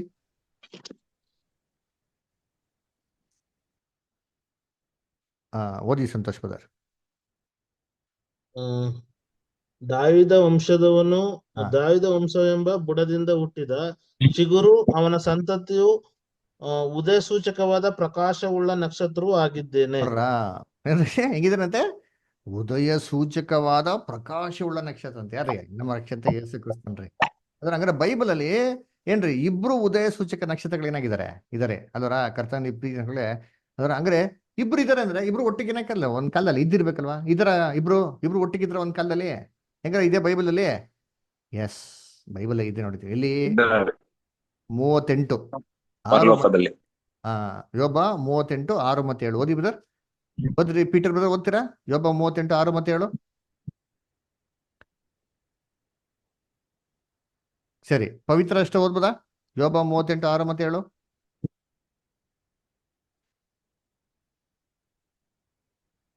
ಓದ್ಲಾ ಸರ್? ಓದಿ ಬ್ರದರ್, ಓದಿ. ಓಕೆ. ಮುಂಜಾನೆ ನಕ್ಷತ್ರಗಳು ಒಟ್ಟಾಗಿ ಉತ್ಸಾಹ ಧ್ವನಿ ಎತ್ತುತ್ತಾ ದೇವಕುಮಾರರೆಲ್ಲರೂ ಆನಂದ ಘೋಷ ಮಾಡುತ್ತಾ ಇರಲು ಭೂಲೋಕದ ಸುಣ್ಣ ಪಾದಗಳು ಯಾವುದರಲ್ಲಿ ನೆಲೆಗೊಂಡವು? ನೋಡ್ರ, ಮೂಲೆಗಲ್ಲನ್ನು ಹಾಕಿದವರು ಯಾರು? ಯಾರು? ಭೂಮಿಗೆ ಫೌಂಡೇಶನ್ ಹಾಕಿಲ್ಲ, ಜೊತೆಗೆ ಅವ್ರು ನೋಡ್ರಿ ಐತ್ರಿ. ಎಲ್ಲ ಜೊತೆಗೆ ಭೂಮಿ ಏನ್ ಮಾಡಿರೋದು? ಸೃಷ್ಟಿ ಮಾಡಿರೋದ್ರಿ. ಸಂತೋಷವಾಗಿ ಏನ್ ಮಾಡ್ರೆ ಭೂಮಿನೆಲ್ಲ ಸೃಷ್ಟಿ ಮಾಡ್ಬೇಕಾರೆ ಲೂಸಿಫರು ಯೇಸು ಕ್ರಿಸ್ತನು ಎಲ್ಲಾ ಸೇರಿ ಭೂಮಿಗೆ ಏನ್ ಮಾಡ್ರ ಅಸ್ಥಿ ಬರೋಣ ಹಾಕೋರೆ ಅದರ. ಸೊ ಅವಾಗ ನೋಡ್ಬೇಕಾರೆ ಎಲ್ಲಾ ಒಟ್ಟಿಗೆ ಸೇರಿ ಏನ್ ಮಾಡಿದ್ರು? ತನ್ನ ಸ್ವರೂಪದ ತನ್ನ ಹೋಲಿಕೆಗೆ ಸರಿಯಾಗಿ ಮನುಷ್ಯನೇ ಮಾಡಿರೋ ಅಲ್ಲಿ ಸೃಷ್ಟಿ ಮಾಡಿರೋದು. ಅದರ ಭೂಲೋಕ ಸರ್ವ ಅಧಿಕಾರ ಏನಪ್ಪಾ ಮಾಡಿದ್ರೆ ಯಾರು ಕೊಟ್ಟರೆ? ಆದಾಮ್ ಮತ್ತೆ ಅವಳಿಗೆ ಕೊಟ್ರು. ಆದಿಕಾಂಡ 1:26 ಹೇಳ್ತಾರಲ್ಲ, ನಮ್ಮ ಸ್ವರೂಪದಲ್ಲಿ ನಮ್ಮ ಹೋಲಿಕೆಗೆ ಸರಿಯಾಗಿ ಮನುಷ್ಯನ ಸೃಷ್ಟಿ ಮಾಡೋಣ. ಅವ್ರ ಭೂಲೋಕದಲ್ಲಿ ಏನ್ ಮಾಡ್ಲಿ? ಆಕಾಶ ಅಂತ ಪಕ್ಷಿಗಳ ಮೇಲೆಯೋ, ಇರುವಂತ ಮೀನುಗಳ ಮೇಲೆಯೋ, ಭೂಮಿ ಚಲಿಸುವಂತ ಎಲ್ಲಾ ಮೃಗಗಳ ಮೇಲೆಯೂ ದೊರೆತನ ಮಾಡಲಿ ಅಂತ ಅಧಿಕಾರ ಕೊಡ್ತಂತೆ. ಈ ಅಧಿಕಾರ ಕೊಟ್ಬಿಟ್ಟು ಲೂಸಿಫರ್ನ ದೇವ್ರು ಏನಪ್ಪಾ ಮಾಡಿದ್ರು ಅಂತಂದ್ರೆ, ಈ ಒಂದು ಆದಾಮ್ ಮತ್ತೆ ಅವಳ ಮೇಲೆ ರೆಕ್ಕೆ ತೆರೆದು ನೆರಳು ಕೊಡುವಂತ ಕೆರೂಬಾಗಿ ಬಿಡ್ತಾರೆ. ಎಲ್ಲಿ ನೋಡಿ, ಎಜೆಕಿಯೇಲ್ 28:14 ಕೊಟ್ಟಿದೆ, ಓದಿ. ಎಜೆಕಿಯೇಲ್ 28:14. ನೀನು ರೆಕ್ಕೆ ತೆರೆದು ನೆರಳು ಕೊಡುವ ಕೆರೂಬಿಯಾಗಿದ್ದಿ. ನೋಡ್ರ, ರೆಕ್ಕೆ ತೆರೆದು ನೆರಳು ಕೊಡುವಂತ ಕಿರುಬಿ. ಇದೇನ್ ತೊಡ್ತಲ್ಲಿ ನೀನ್ ಇದ್ದೆ ನೀನು ಏನಪ್ಪಾ? ರೆಕ್ಕೆ ತೆರೆದು ನೆರಳುವಂತ ಕೆರುಬು ಅಂತ ಹೇಳ್ತಾರೆ. ಏನು ರೆಕ್ಕೆ ತೆರೆದು ನೆರಳು ಕೊಡುವಂತ ಕೆರುಬು ಅಂದ್ರೆ ಏನಂದ್ರೆ, ರೆಕ್ಕೆ ಅಂದ್ರೆ ಪ್ರೊಟೆಕ್ಷನ್, ನೆರಳು ಕೊಡೋದಂತೆ ಕಾಯೋದು. ಏನ್ರಿ ವಾಚ್ಮನ್ ತರ ಏನ್ರಿ ಒಂದು ಕೆಲಸ. ಯೋಚನೆ ಮಾಡಿರ್ತೀನಿ, ಲೂಸಿಫರ್ ಏನ್ರಿ ಹೆಂಗಿದ್ರಂತೆ ಅವರು? ಉದಯ ಸೂಚಕ ನಕ್ಷತ್ರ, ಸರ್ವ ಸುಲಕ್ಷಣ ಶಿರೋಮಣಿ, ಪೂರ್ಣ ಜ್ಞಾನಿ, ಅಂತ ಉನ್ನತವಾದ ಸ್ಥಿತಿಯಲ್ಲಿರಂತ ಲೂಸಿಫರು ತನ್ನನ್ನು ತಾನೇ ತಗ್ಗಿಸ್ಕೊಂಡು ಮನುಷ್ಯನ್ಗೆ ವಾಚ್ಮ್ಯಾನ್ ಆಗಿರೋದಕ್ಕೆ ಅವರು ಇಷ್ಟಪಡ್ಲಿಲ್ಲ. ಅವಾಗ ಏನಾಯ್ತು ಅಂದ್ರೆ ದೇವ್ರ ವಿರುದ್ಧವಾಗಿ ಕೆಟ್ಟದಾಗಿ ಏನ್ ಮಾಡ್ತಾರೆ? ಯೋಚನೆ ಮಾಡಕ್ಕೆ ಶುರು ಮಾಡ್ತಾರೆ. ಇದು ಹೇಗಪ್ಪ ಅಂತಂದ್ರೆ, ಇಮ್ಯಾಜಿನ್ ಮಾಡಿ, ನೀವೆಲ್ಲ ಒಂದು ಕಂಪನಿಗೆ ಮ್ಯಾನೇಜರ್ ಅಂತ. ನಾಳೆಯಿಂದ ಬಂದ್ಬಿಟ್ಟು ನಿಮ್ ಬಾಸ್ ಹೇಳ್ತಾರೆ, ನಿಮ್ ಮ್ಯಾನೇಜರ್ ಅಲ್ಲಪ್ಪ, ನಿಮ್ ವಾಚ್ಮನ್ ಕೆಲಸ ಮಾಡ್ಬೇಕು, ನಿಮ್ ಹಿಂಗಿರ್ತಾರೆ. ದಿನ ಗೇಟ್ ಹತ್ರ ನಿಂತ್ಕೊಂಡು ನಿಮ್ ಬಾಸ್ಗೆ ಸೊಲಿಟ್ ಹೊಡಿತಾ ಇದ್ರೆ ನಿಮ್ಗೆ ಹಿಂಗಿರ್ತಾರೆ. ಅದರ ಸಿಕ್ಕಾಪಟ್ಟೆ ಏನಾಗ್ತಾರೆ? ಕೋಪ ಬರ್ತಾರೆ. ಅವ್ನ ಬಗ್ಗೆ ಇರೋದೆಲ್ಲ ಕೆಟ್ಟ ಆಲೋಚನೆಗಳು ಬರ್ತಾರೆ. ಇದೇ ಪ್ರಕಾರ ಏನಪ್ಪಾ ಆಯ್ತು ಅಂದ್ರೆ, ಕರ್ತನಲ್ಲಿ ಪ್ರೀತಿ ಅಂತ ಸಹೋದರ ಸಹೋದರಿಯೇ ಏನ್ರಿ, ಲೂಸಿಫರ್ಗೂ ಕೂಡ ತಂದೆ ಆ ದೇವ್ರ ಮೇಲೆ ಎಲ್ಲಾ ರೀತಿ ತಪ್ಪಾದ ಅಭಿಪ್ರಾಯಗಳು ಬರಕ್ಕೆ ಶುರು ಆಯ್ತು. ಅವಾಗ ಅವ್ನ ಮನ್ಸಲ್ಲಿ ಏನ್ ಮಾಡ್ತಾನೆ? ದೇವ್ರ ವಿರುದ್ಧವಾಗಿ ಕೆಟ್ಟದಾಗಿ ಯೋಚನೆ ಮಾಡಕ್ಕೆ ಶುರು ಮಾಡ್ತಾರೆ. ಹಿಂಗೆ ಯೆಶಾಯ 14ನೇ ಅಧ್ಯಾಯ ಹೇಳೋಂಥ ರೀತಿಲಿ ಓದಿ. ಯೆಶಾಯ 14ನೇ ಅಧ್ಯಾಯ 13-14. ಅಮೃತ. ಸರಿ, ಓದ್ರಿ. ನೀನು ನಿನ್ನ ಮನಸ್ಸಿನಲ್ಲಿ, ನಾನು ಆಕಾಶಕ್ಕೆ ಹತ್ತಿ ಉತ್ತರ ದಿಕ್ಕಿನ ಕಟ್ಟ ಕಡೆ ಇರುವ ಸುರಗಣ ಪರ್ವತದಲ್ಲಿ ನನ್ನ ಸಿಂಹಾಸನವನ್ನು ದೇವರ ನಕ್ಷತ್ರಗಳಿಗಿಂತ ಮೇಲೆ ಏರಿಸಿ ಆಸೀನನಾಗುವೆನು. ಉನ್ನತ ನೋಡ್ರಿ, ನನ್ನ ಸಿಂಹಾಸನವನ್ನು ಎಲ್ಲಾ ನಕ್ಷತ್ರಗಳಿಗಿಂತ ಮೇಲೆ ಏರಿಸಿ ಆಸೀನರೂಢನಾಗುವೇನು. ಆಮೇಲೆ ನೆಕ್ಸ್ಟ್ ಉನ್ನತ ಮೇಘಮಂಡಲದ ಮೇಲೆ ಏರಿ ಹ್ಮ್ ಉನ್ನತೋನ್ನತನಿಗೆ ಸರಿಸಮಾನನಾಗುವೆನು ಓಹೋ. ಅಂದುಕೊಂಡಿದ್ದೀಯಲ್ಲ. ದೇವ್ರಿಗೆ ಈಕ್ವಲ್ ಆಗ್ತಿತ್ತು ಏನ್ ಮಾಡತ್ತೆ ಮನ್ಸಲ್ಲಿ ಹೇಳ್ಕೊಂಡ್ರೆ, ಮನ್ಸಲ್ಲಿ ಅರ್ಥ ಮಾಡ್ಕೊಡಿ. ಎಲ್ಲ ಓಪನ್ ಆಗಿ ಬಾಯ್ ಬಿಟ್ಟು ಹೇಳಿದ್ದಾರೆ, ಎಲ್ಲ ಮನ್ಸಲ್ಲಿ ಏನ್ ಮಾಡ್ತಾರೆ, ಈ ತರ ಥಿಂಕ್ ಮಾಡ್ತಾರೆ ನೋಡಿರ್ತೀನಿ. ಅದರ ಯಾವಾಗ ಈ ತರ ಥಿಂಕ್ ಮಾಡ್ತಾನ, ಇದನ್ನ ಕಾರ್ಯರೂಪದಲ್ಲಿ ತರಕ್ಕೆ ಏನ್ ಮಾಡ್ತಾನೆ, ಅವ್ನು ಪ್ರಯತ್ನ ಮಾಡ್ತಾನೆ. ಹೇಗ್ ಮಾಡ್ತಾನೆ ಅಂತಂದ್ರೆ, ಹೇಗಾರ ಮಾಡಿ ಅದರ ಇವತ್ತು ಆದಾಮ್ ಮತ್ತೆ ಅವಳು ಭೂಲೋಕ ರಾಜ ರಾಣಿ ಆಗಿದ್ದಾರೆ, ಹೆಂಗಾರ ಮಾಡಿ ನಾನು ಇವ್ರನ್ನ ವಶಪಡಿಸ್ಕೊಂಡ್ಬಿಟ್ರೆ ಇವ್ರ ಬದಲಾಗಿ ನಾನೇನಾಗ್ಬೋದು ಭೂಲೋಕದಲ್ಲಿ ಒಂದು ರಾಜ ರಾಣಿ ಆಗಿರ್ಬೋದಲ್ಲ, ನಾನೇ ರಾಜನಾಗ್ಬಿಡ್ಬೋದಲ್ಲ ಅಂತ ಏನ್ ಮಾಡ್ತಾರೆ ಅಂದ್ರೆ, ಆದಾಮ್ ಮತ್ತೆ ಅವಳನ್ನ ವಂಚಿಸೋದಕ್ಕೆ ಏನ್ ಮಾಡ್ತಾರೆ, ಪ್ರಯತ್ನ ಮಾಡ್ತಾರೆ. ಹೇಗ್ ಪ್ರಯತ್ನ ಮಾಡ್ತಾನೆ ಅಂತಂದ್ರೆ ಏನ್ರಿ, ಒಂದು ಸರ್ಪನ ಉಪಯೋಗಿಸ್ಕೊಂಡು ಸರ್ಪದ ಮುಖಾಂತರ ಏವಾಳಿಗೆ ಮಾತಾಡಕ್ ಶುರು ಮಾಡ್ತಾನೆ. ಹೇಗ್ ಮಾತಾಡ್ತಾನೆ, ಡೈರೆಕ್ಟ್ ಆಗಿ ಮಾತಾಡಲ್ಲ ರೀ, ಸರ್ಪ ಉಪಯೋಗಿಸ್ಕೊಂಡು ತಿನ್ಬಾರ್ದಂತ ಹಣ್ಣನ್ನ ತಿನ್ನೋ ರೀತಿಯಲ್ಲಿ ಮಾಡಿತಾನೆ. ಇದನ್ನ ಈ ದೃಷ್ಟಿನ ನೋಡಿದ ತಕ್ಷಣ ಏವಾಳ ಮನಸ್ಸಲ್ಲಿ ಎಷ್ಟೋ ಆಲೋಚನೆ ಏನಾಗಿರ್ತಾರೆ, ಹುಟ್ಟಿರ್ತಾರೆ. ಏನಂತ ಹುಟ್ಟಿರ್ತಾರೆ, ಅಯ್ಯೋ ದೇವ್ರು ಎಣ್ಣ ತಿನ್ಬೇಡ ಅಂತ ಹೇಳಿದ್ರಲ್ಲ, ಇದ್ಯಾಕೆ ಈ ಸರ್ಪ ತಿಂದು ಬದುಕಿದ್ಯಲ್ಲ ಅಂತ ಏನಾಗಿರ್ತಾರೆ, ಒಂದು ಪ್ರಶ್ನೆ ಏನಾಗಿರ್ತಾರೆ ಮನಸ್ಸಲ್ಲಿ ಉದ್ಭವ ಆಗಿರ್ತಾರೆ. ಇದಕ್ಕೆ ಸೇತಾನ ಏನ್ ಮಾಡ್ತಾನೆ, ಈ ಪ್ರಶ್ನೆಗೆ ಮನಸ್ಸಲ್ಲಿ ಉತ್ತರ ಕೊಟ್ಟಿರ್ತಾರೆ ನೋಡಿರ್ತೀನಿ. ಅದ್ರ ನೋಡಿ, ಇದು ಸಾಧ್ಯನಾ ಅಂದ್ರೆ ಸಾಧ್ಯ. ಯೋಚನೆ ಮಾಡ್ರಿ, ಇವಾಗ ನೀವು ಏನೋ ಒಂದು ವಿಚಾರ ನೋಡ್ತಾ ಇರ್ತೀರಾ, ಅದರ ಏನೋ ವಿಚಾರ ನೋಡ್ತಾ ಇರ್ಬೇಕಾದ್ರೆ ನಿಮ್ಗೆ ಸಡನ್ ಆಗಿ ಒಂದು ಮನಸ್ಸಲ್ಲಿ ಅಂತ ಆಲೋಚನೆ ಬರ್ತಾರೆ. ಆ ಆಲೋಚನೆ ಬಂದಿದ ತಕ್ಷಣ ಆಲೋಚನೆಗೆ ಪ್ರಶ್ನೆಗೆ ಉತ್ತರ ಏನಾಗ್ಬಿಡ್ತಾರೆ ನಿಮ್ಗೆ, ಹಂಗೆ ಒಂದು ಬರ್ತದೆ. ಅದಕ್ಕೆ ಇನ್ನೊಂದು ಪ್ರಶ್ನೆ ಬರ್ತಾರೆ, ಮನಸ್ಸಲ್ಲಿ ಅಂತ ಆಲೋಚನೆಗಳು ಪ್ರಶ್ನೆ ಉತ್ತರ ಹಿಂಗೆ ಓಡಾಡ್ತಾರೆ. ಇದೇ ರೀತಿ ಏನಾಗಿದ್ದಲ್ಲಿ ಅಲ್ಲಿ ಸೇತಾನಿಗೆ ಏನಾಗಿದ್ದಂತೆ, ಒಂದು ಪ್ರಶ್ನೆ ಒಂದು ಬಂತು. ಏವಾಳ ಮನಸ್ಸಲ್ಲಿ ಸೇತಾನ್ ಮಾಡಿದ ಪ್ರಶ್ನೆ ಆಗ್ತಾನೆ, ಬದುಕಿದೆಯಲ್ಲ ಅಂತ. ಇದಕ್ಕೆ ಸೇತಾನ ಏನು ಉತ್ತರ ಕೊಟ್ಟಿದ್ದಾನೆ, ಏನ್ರಿ, ನೀನು ಹೇಗೂ ಸಾಯುವುದಿಲ್ಲ. ಅವಾಗ ಏವಾಳಿಗೆ ಇನ್ನೊಂದು ಪ್ರಶ್ನೆ ಮಾಡ್ತಾರೆ, ಹಂಗಾರೆ ಈ ದೇವ್ರು ಏನಕ್ಕಪ್ಪ ಹಿಡಿದು ತಿನ್ಬೇಡ ಅಂತಂದ್ಬಿಟ್ಟು. ಅದಕ್ಕೆ ಅಯ್ಯೋ ನೀನ್ ತಿಂದ್ರೆ ದೇವ್ರ ತರ ಆಗೋತಿ ಅಂತ ದೇವ್ರಿಗೆ ಭಯ ಅಂತಂದ್ಬಿಟ್ಟು. ಅಲ್ರ ಅದಕ್ಕೆ ಅಯ್ಯೋ ನಾನು ದೇವ್ರ ತರ ಆಗೋತಿನ ಅಂತಂದ್ಬಿಟ್ಟು ಇವಳು ಏನ್ ಮಾಡ್ತಾರೆ, ಆಸೆಯಿಂದ ತಿನ್ಬಾರಾಗಿದ್ದ ಹಣ್ಣನ್ ಏನ್ ಮಾಡ್ತಾಳೆ, ಅಲ್ಲಿ ತಿನ್ಬಿಡ್ತಾಳೆ. ಈ ರೀತಿ ಲೋಕದಲ್ಲಿ ಪಾಪ ಏನ್ರಿ ಮೊದಲು ಪ್ರವೇಶಿತ್ತು, ಇದು ಮರಣದಂಡ ಏನಾಯ್ತು ಲೋಕ. ಇದು ಬರೋದಕ್ಕೆ ಏನ್ ಕಾರಣ ಅಂದ್ರೆ ಒಂದು ಸರ್ಪ. ಅದ್ರ ನೋಡಿ, ಒಂದೇ ಒಂದು ಪ್ರಶ್ನೆ ಯಾರ ಮುಖಾಂತರ ಬಂದಿದೆ, ಎರಡು ಪ್ರಶ್ನೆ ಸರ್ಪದ ಮುಖಾಂತರ ಬಂತಂದ್ರ, ಈ ಸರ್ಪದ ಮುಖಾಂತರ ಪ್ರಶ್ನೆ ಬಂದಿರೋದ್ರಿಂದಾನೆ ಇವತ್ತು ಕೂಡ ನಾ ಪ್ರಶ್ನೆ ಚಿಹ್ನೆ ಹಾಕ್ಬೇಕ್ರಿ. ಯಾವ ತರ ಹಾಕ್ತಿರಿ, ಸರ್ಪದ ಎಡೆ ತರ ಏನ್ ಮಾಡ್ತೀರಿ ಹಾಕ್ತಿರಿ. ಯಾಕೆ ಸರ್ಪದ ಎಡೆ ತರ ಹಾಕೋದು, ಏನ್ರಿ ಸರ್ಪದಿಂದ ಏನಾಯ್ತು ಪ್ರಶ್ನೆ ಬಂತು ನೋಡಿ. ಯಾವ ತರ ಅಬ್ಸರ್ವ್ ಮಾಡಿದ್ರಾ, ಎಲ್ಲಾ ಪಂಕ್ಚುಯೇಷನ್ ಮಾರ್ಕ್ ಡಿಫ್ರೆಂಟ್ ಆಗಿದೆ. ಇದು ಯಾಕೆ ಕ್ವಶನ್ ಮಾರ್ಕ್ ಪತ್ರ ಇದ್ರ ಹಾಕಿದ್ರು, ಯಾರು ಹಾಕಿದಾರ ಯೋಚನೆ ಮಾಡಿ, ಬೇರೆ ಹಾಕೋಯ್ತಲ್ವಾ, ಏನೋ ಹಾಕ್ಬೋದಾಗಿತ್ತು, ಏನೋ ಇದೆ, ಇದನ್ ಮಾತ್ರ ಹೀಗೆ ಹಾಕ್ಬಾರೆ ಅಂತಂದ್ರೆ ಸರ್ಪದಿಂದ ಉದ್ಭವ ಆಗಿರೋ ಪ್ರಶ್ನೆ ಲೋಕದಲ್ಲಿ ಅಲ್ವರ. ಕರ್ತನಲ್ಲಿ ಪ್ರೀತಿ ಹಸುಗಳೇ, ಅದಕ್ಕೆ ನೋಡ್ಬೇಕ್ರೆ ಯಾವಾಗ ಇವ್ರು ಪಾಪ ಮಾಡ್ತಾರೋ ದೇವ್ರ ಏನ್ ಮಾಡ್ತಾರೆ ಅಂದ್ರೆ, ಅವ್ರನ್ನ ಈಡೇನ್ ತುಟ್ಟು ಹೊರಗಡೆ ಏನ್ ಮಾಡ್ತಾರೆ, ಅವ್ರನ್ನ ಕಳಿಸ್ಬಿಡ್ತಾರೆ. ಅದರ ಕಳಿಸ್ಬಿಟ್ಟ ಆಮೇಲೆ ದೇವ್ರ ಅಂತಂದ್ರು, ನಿನ್ನ ನಿಮಿತ್ತ ಭೂಮಿ ಶಪಿಸಲ್ಪಟ್ಟಿದೆ, ಮುಳ್ಳು ಕಳೆಗಳನ್ನ ತರ್ತಾರೆ, ನೀನ್ ಜೀವಮಾನವಲ್ಲ ಬೆವ್ರು ಸೂಸಿ ಕಷ್ಟಪಟ್ಟು ದುಡಿಬೇಕು ಅಂತ ಹೇಳ್ತಾರಲ್ಲ. ಇದೇ ರೀತಿ ಆದಾಮು ಮತ್ತೆ ಅವಳು ಈಡೇನ್ ಹೊರಗಡೆ ಹೋಗಿ ಮೇಲೆ ಕಷ್ಟಪಟ್ಟು ಬೆವ್ರು ಸುರಿಸಿ ಏನ್ ಮಾಡ್ತಾರೆ, ಕೆಲಸ ಮಾಡ್ತಾರೆ. ಹುಟ್ಟಿ ಒಳಿನ ಏನ್ ಮಾಡ್ತಾರೆ, ಸಂಪಾದನೆ ಮಾಡ್ತಾರೆ, ಮುಳ್ಳು ಕಳೆಗಳನ್ನ ತರ್ತಾರೆ ಅಂತ ಹೇಳ್ತಾರೆ ಅಲ್ವರ. ಯೋಚನೆ ಮಾಡಿ, ಆದಾಮ್ಗೆ ಈಡನ್ ತೋಟದಲ್ಲಿ ಕೆಲಸ ಮಾಡ್ತಾ ಇರ್ಬೇಕಾರೆ ಹಂಗೆ ಒಂದ್ಸತಿ ಏನಾರೋ ಮುಳ್ಳು ಚುಚ್ಕೊಂಡಿದ್ರೆ ಅವ್ನಿಗೆ ಹೆಂಗ್ ಗೆಪ್ತ ಬಂದಿರ್ತಾರೆ, ಏನ್ ಗೆಪ್ತ ಬಂದಿರ್ತಾರೆ ಅಂತಂದ್ರೆ, ಏನ್ರಿ ಈಡೇನ್ ತೋಟದಲ್ಲಿ ಎಷ್ಟು ಚೆನ್ನಾಗಿದ್ರಿ, ಎಷ್ಟು ಸಂತೋಷವಾಗಿದ್ರಿ, ಇಲ್ಲಿ ಬಂದಿದ್ಮೇಲೆ ಇಷ್ಟೆಲ್ಲ ಅನ್ಭವಿಸ್ಬೇಕಲ್ಲ, ಬೆವ್ರು ಸೂಸಿ ಬಿಸಿಲಲ್ಲಿ ಕೆಲಸ ಮಾಡ್ತಾ ಇರ್ಬೇಕಾರೆ ಮುಳ್ಳು ಚುಚ್ಕೊಂಡಿದ್ರೆ ಏನಾಗಿರ್ತಾರೆ, ಸಿಕ್ಕಾಪಟ್ಟೆ ಏನಾಗಿರ್ತಾರೆ, ಅವ್ನ ಕೋಪ ಬಂದಿರ್ತಾರೆ. ಆ ಕೋಪ ಯಾರ ಮೇಲೆ ಬಂದಿರ್ತದೆ, ಸರ್ಪದ ಮೇಲೆ ಬಂದಿರ್ತಾರೆ ನೋಡಿರ್ತೀನಿ. ಹಲೇ ಸರ್ಪ, ಈ ಸರ್ಪದಿಂದ ಹಿಂಗ ಆಗೋಯ್ತಲ್ಲ ಅಂತ ಅಂದ್ಬಿಟ್ಟು. ಅದರ ಈ ಸರ್ಪ ನಂಗೆ ವಂಚಿಸ್ಬಿಡ್ತಲ್ಲ, ಮೋಸ ಮಾಡ್ಬಿಡ್ತಲ್ಲ ಅಂತ ಅಂದ್ಬಿಟ್ಟು. ಅದಕ್ಕೆ ಏನ್ ಮಾಡ್ತಾನೆ ಅಂತಂದ್ರೆ, ಏನ್ರಿ ಎಲ್ಲಿ ಸರ್ಪ ನೋಡಿರ್ತಾನ ಇಮ್ಮಿಡಿಯೇಟ್ ಆಗಿ ಸರ್ಪಕ್ಕೆ ಏನ್ ಮಾಡ್ತಾನೆ, ಹೊಡಕ್ಕೆ ಹೋಗಿರ್ತಾನೆ. ಅದರ ಇವಾಗ ಸರ್ಪಕ್ಕೆ ಹೊಡೆದ್ರೆ ಸರ್ಪ ಸತ್ತೋಯ್ತದೆ ಹೇಳ್ರಿ, ಎಲ್ಲಿ ಸಾಯ್ತದೆ, ಸರ್ಪ ಹೊಡೆದ ಹಿಂಗೆಲ್ಲ ಸಾಯಲ್ಲ ಅಲ್ವರ. ಏನ್ ಮಾಡ್ಬೇಕು, ತಲೆಗೆ ಹೊಡಿಬೇಕು. ಅವಾಗ ಏನ್ರಿ ಎಷ್ಟು ಸರಿ ಹೊಡೆದಿರ್ತಾನೆ, ಅರ್ಧಕ್ಕರ್ಧ ಎಸ್ಕೇಪ್ ಆಗಿ ಬದುಕ್ಬಿಡ್ತಾರೆ. ಆಮೇಲೆ ಈಡೇನ್ ತೋಟದಲ್ಲಿ ದೇವ್ರು ಹೇಳ್ದಲ್ಲ, ನಿನಗೂ ಸ್ತ್ರೀಯ ಸಂತಾನಕ್ಕೂ ಹಾಗೆ ತರ ಇರುವ ಹಾಗೆ ಮಾಡುವೇನು, ನೀನದು ಹಿಮ್ಡಿಯನ್ನು ಕಚ್ಚಿವಿ, ಅದು ನಿನ್ನ ತಲೆ ಏನ್ ಮಾಡ್ತಾರೆ ಜಜ್ಜುವುದು. ಓಹೋ, ಹಂಗಾರೆ ಹೊಡೆದಲ್ಲಿ ಹೊಡಿಬೇಕು, ತಲೆಗೆ ಹೊಡಿಬೇಕಪ್ಪ ಅಂತ ಏನ್ ಮಾಡ್ತಾನೆ, ಆದಾಮ ಒಂದ್ಸತಿ ತಲೆಗೆ ಹೊಡೆದವಾಗ ಸರ್ಪ ಸತ್ತೋಗ್ಬಿಡ್ತಾರೆ. ಅವಾಗ ಏನಾಗಿರ್ತಾರೆ, ಓ ದೇವ್ರ ಮಾತು ಏನಾಯ್ತು ಈ ತರ ಇದೆಯಲ್ಲ ಅಂತ ಅಂದ್ಬಿಟ್ಟು ಹಂಗ ಅರ್ಥ ಆಗಿದೆ. ಅದೇ ತರ ದೇವರು ಆದಾಮ್ಗೆ ಅಲ್ಲಿ ಹೇಳಿರಂತ ಮಾತಲ್ಲಿ ಎರಡು ಅರ್ಥ ಇದೆ. ಒಂದು ನೇರವಾಗಿರಂತ ಭಾಷೆ ಇದೆ, ಇನ್ನೊಂದು ಆತ್ಮಿಕ ಅರ್ಥ ಏನಾಗಿದೆ ಇದೆ. ನೇರವಾಗಿರೋ ಭಾಷೆ ಏನಪ್ಪಾ ಅಂತಂದ್ರೆ, ಏನ್ರಿ ನೀನು ಜೀವಮಾನವೆಲ್ಲ ಏನ್ರಿ ತೌದು ಏನ್ ಮಾಡ್ತೀನಿ, ನೀನು ತಿರ್ಗಾಡ್ತೀಯ, ನೀವು ಹೊಟ್ಟೆ ಮೇಲೆ ಏನ್ ಮಾಡ್ತೀನಿ, ನೀನು ತಿರ್ಗಾಡ್ತೀಯ ಅಂತ ಸರ್ಪಕ್ಕೆ ಏನ್ ಮಾಡಿದ್ರೆ ಶಾಪ ಕೊಡ್ತಾರ. ನೀನರ್ಥ ಏನ್ರಿ, ಸರ್ಪ ಮೋಸ್ಟ್ಲಿ ಈಡೇನ್ ತೋಟದಲ್ಲಿ ಕೈ ಕಾಲು ಇತ್ತನೋ, ಅದರ ಈ ಒಂದು ವಂಚನೆ ಮಾಡಿದ್ಮೇಲೆ ದೇವ್ರು ಶಾಪ ಕೊಟ್ಟಿದ್ಮೇಲೆ ಏನಂತ ಹೊಟ್ಟೆ ಮೇಲೆ ತೇಯಿಸೋ ರೀತಿಯಲ್ಲಿ ಏನ್ ಮಾಡ್ತಾರೆ, ದೇವರವರಿಗೆ ಶಾಪ ಕೊಟ್ಬಿಡ್ತಾರೆ. ಆಮೇಲೆ ಜೀವಮಾನವೆಲ್ಲ ಏನಂತೆ ನೀನು ಧೂಳನ್ನು ನೆಕ್ಕುವಿ ಅಂತ ಹೇಳ್ತಾರೆ. ಏನ್ ಧೂಳು ನೆಕ್ಕೋದು ಅಂತಂದ್ರೆ ಏನ್ ಸ್ವಲ್ಪ ಬರೀ ಧೂಳು ತಿಂತದ? ಮೊಟ್ಟೆ ಕೋಳಿ ಚಿಕನ್ ಎಲ್ಲ ತಿನ್ನಲ್ವಾ? ಎಲ್ಲ ತಿಂತಾನೆ. ಅದ್ರ ಬರೀ ಧೂಳು ಏನರ್ಥ? ಧೂಳು ಅಂತಂದ್ರೆ ಸಾವು ರೀ. ಕೆಲವು ಜನ ಹೇಳ್ತಾರೆ ನಿಮ್ ಬಾಯಿಗೆ ಮಣ್ಣಾಕ ಅಂತ ಹೇಳ್ತಾರೆ, ಗೊತ್ತಾ? ಆ ಥರ ಏನ್ರಿ ನೀವು ನೆಗೆಬಿ ಸಾಯ ಅಂತ ಅಂದ್ಬಿಟ್ಟು ಅಂದ್ರೆ ಸಾವು. ಸಾವು ಅಂದ್ರೆ ಸರ್ಪಕ್ಕೂ ಕೂಡ ಸಾವಿದೆ ಅಂತಾನೆ ಏನ್ ಮಾಡ್ತಾರೆ ದೇವ್ರು ಇಲ್ಲಿ ಹೇಳ್ತಾರ. ವಾಕ್ಯ ಇದೆ, ಓದಿ ನೋಡ್ತೀನಿ. ಮೀಕಾ 7:17. ಮೀಕಾದಲ್ಲಿ 7ನೇ ಅಧ್ಯಾಯ 17ನೇ ವಾಕ್ಯ. ಪವಿತ್ರ ಸಿಸ್ಟರ್ ಓದ್ಬೋದಾ? ಪವಿತ್ರ ಸಿಸ್ಟರ್ ಏನಿದ್ದೀರಾ? ಓಕೆ, ಅಮೃತ ಸಿಸ್ಟರ್ ಓದ್ತೀರಾ? Yes sir. ಓದಿ ಇಷ್ಟ, ಓದಿ. ಮೀಕಾ 7:17 ಓದಿ ಇಷ್ಟ. ಹಾವಿನಂತೆ ಧೂಳನ್ನು ನೆಕ್ಕುವರು, ನೆಲದಲ್ಲಿ ಹರಿದಾಡುವ ಕ್ರಿಮಿಕೀಟಗಳ ಹಾಗೆ ತಮ್ಮ ಗುಪ್ತ ಸ್ಥಳದಿಂದ ನಡುಗುತ್ತಾ ಈಬೆಗೆ ಹೊರಡುವರು. ಓಕೆ, ಯೆಹೋವನೆಂಬ ನಮ್ಮ ದೇವರಾದ ನಿನ್ನನ್ನು ಹ. ಅಂಜುತ್ತಾ ಸಮೀಪಿಸಿ ನಿನಗೆ ಭಯಪಡುವರು. Thank you star. ಅಲ್ಲರ ನೋಡ್ಬೇಕ್ರೆ ಹಾವಿನಂತೆ ಧೂಳನ್ನು ನೆಕ್ಕುವರು. ಏನಪ್ಪ ಇದು ಹಾವಿನಂತೆ ಧೂಳನ್ನು ನೆಕ್ಕುವರು ಅಂತಂದ್ರೆ ಅರ್ಥ? ಕರ್ತನಲ್ಲಿ ಪ್ರೀತಿ ಅಂತ ಸೋರಸರುಗಳೇ, ಏನ್ರಿ ಹಾವು ಬರೀ ಧೂಳ್ ನೆಕ್ತದ? ಹ ಎಲ್ಲ ತಿಂತದಲ್ವಾ? ಹಂಗ ಧೂಳ್ ನೆಕ್ಕರೋದು ಏನ್ರಿ? ಮನುಷ್ಯ ಹಾವಿನಂತೆ ಧೂಳನ್ನು ನೆಕ್ಕುವನು ಅಂತಂದ್ರೆ ಮನುಷ್ಯ ಕೂಡ ಹಾವಿನಂತೆ ಮಣ್ಣಿಗೆ ಸೇರುವನು. ಅದರ ಮಣ್ಣಿಂದ ಮಾಡಲ್ಪಟ್ಟ ತಿರುಗಿ ಏನಾಗ್ತದೆ? ಈಗ ಮಣ್ಣಿಗೆ ಹೋಗಿವಿ ಅಂತ ಹೇಳ್ತಾರೆ. ಅದರ ಕರ್ತನಲ್ಲಿ ಪ್ರೀತಿ ಅಂತ ಸೋರಗಳೇ, ಇದು ನೇರವಾಗಿರುತ್ತೆ. ಆತ್ಮಿಕ ಅರ್ಥ ಏನು? ಸೇತಾನು ಸರ್ಪನ ಏನ್ ಮಾಡ್ದ? ಇಪ್ಪಿಸ್ಕೊಂಡ ಆದ ಮತ್ತೆ ಅವಳನ್ನ ವಂಚಿಸಕ್ಕೆ. ಆವತ್ತಿಂದ ಸರ್ಪ ಸೇತಾನು ಟ್ರೇಡ್ ಮಾರ್ಕ್ ಆಗೋಯ್ತ್ರಿ.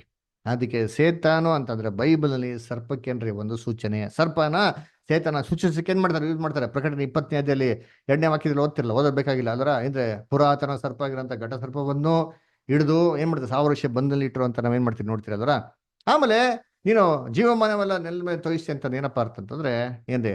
ದೇವದೂತರುಗಳೆಲ್ಲ ದೇವರ ದೃಷ್ಟಿಯಲ್ಲಿ ಉನ್ನತವಾಗಿ ಏನಾಗಿರೋ ಇದ್ರು. ಯಾವಾಗ ಪಾಪ ಮಾಡ್ತಾರೋ ದೇವರ ಒಂದು ಸ್ವರೂಪದಲ್ಲಿ ಸೇತಾನ ಏನ್ ಮಾಡ್ತಾನೆ? ಬಿದ್ದೋಗ್ತಾನೆ. ದೇವ್ರ ತಿರ್ಗಾ ಪರಲೋಕಕ್ಕೆ ಏನ್ ಮಾಡ್ಲಿ? ಅವನ್ನ ಕರ್ಕೊಂಡ್ಲಿಲ್ಲ. ಜೀವಮಾನವನ್ನ ಮಣ್ಣ ತಿಂತಿ ಅಂದ್ರೆ ಸೇತಾನ ಏನಾಗಿದೆ? ಒಂದಿನ ನಾಶ ಏನಾಗಿದೆ ಇದೆ ಅಂತ ಅಂದ್ಬಿಟ್ಟು ಏನ್ ಮಾಡೋದು? ಈ ಸೂಚನೆ ಅಲ್ವ. ಅದಕ್ಕೆ ಆದಾಮ್ಗೆ ಏನಪ್ಪಾಗಿತ್ತು ಅಂದ್ರೆ ಈ ಒಂದು ದೇವರು ಹೇಳಂತ ಮಾತು ಮೇಲೆ ನಂಬಿಕೆ ಏನಾಗಿತ್ತು? ಹಂಗಿತ್ತು ನೋಡ್ರಿ ಅಲ್ವರ. ಆ ನಂಬಿಕೆ ಇರೋದ್ರಿಂದ ಈಡೇ ಅಂತ ಹೊಡೆದ ಏನ್ ಮಾಡ್ತಾರೆ? ಹೊರಗಡೆ ಬರ್ತಾರೆ. ಅದರ ನನ್ನ ಸಂತತಿ ಬರ್ತಾರೆ, ಸರ್ಪದನ್ನ ಜಸ್ತಾರೆ, ನಾವೇನ್ ಮಾಡೋದು? ವಾಪಸ್ಸು ಈಡೇನ್ ತೊಡಗಿ ಹೋಗ್ಬೋದು ಅಂತ ಒಂದು ಭರವಸೆ ಏನಾಗಿತ್ತು ಅವ್ರಿಗಿತ್ತು. ಈ ರೀತಿ ಮೊದಲನೇ ಲೋಕ ಅಂತ್ಯ ಆಗ್ಬಿಡ್ತು. 2ನೇ ಲೋಕ ಏನಾಯ್ತು? ಶುರು ಆಯ್ತು. ಮೊದಲನೇ ಲೋಕ ಅಂತ್ಯ ಆಯ್ತು. ಯಾವ ಸ್ತ್ರೀ ಸಂತತಿ ಬಂದ್ಬಿಟ್ಟು ಸರ್ಪದ ತಲೆನ ಜಜ್ಜಲೇ ಇಲ್ಲ. ಜಳೆಪಳೆ ಬಂದ್ಬಿಡ್ತು, ಲೋಕನೇ ನಾಶ ಆಗ್ಬಿಡ್ತು. ಅದರ 2ನೇ ಲೋಕ ಏನಾಯ್ತಲ್ಲಿ ಶುರು ಆಯ್ತು. ಅದರ ಮನುಷ್ಯರು ಈ ವಾಗ್ದಾನನ ನಿಧಾನ ಮರ್ತು ಬಿಡಕ್ ಶುರು ಮಾಡ್ಬಿಟ್ರಿ. ಆದ್ರೆ ದೇವರು ಮರಿಲಿಲ್ಲ. ಇದೇ ವಾಗ್ದಾನನ ತನ್ನ ಭಕ್ತನಾಗಿರಂತ ಅಬ್ರಹಾಮಿಗೆ ಏನ್ ಮಾಡ್ತಾರೆ? ದೇವರು ತಿಳಿಯಪಡಿಸ್ತಾರೆ. ಹೇಗೆ ತಿಳಿಯಪಡಿಸ್ತಾರೆ ನೋಡಿ, ಓದನಂತೀನಿ. ಆದಿಕಾಂಡದಲ್ಲಿ 22ನೇ ಅಧ್ಯಾಯ 16ನೇ ವಾಕ್ಯ. ಆದಿಕಾಂಡ 22:16. ರೂಪಾಲಿ ಸಿಸ್ಟರ್ ಓದ್ಬೋದಾ? ಓದ್ತೀನಿ ಬ್ರದರ್, ಒಂದ್ ನಿಮಿಷ. ಓಕೆ, ಇಷ್ಟ ಓದಿ.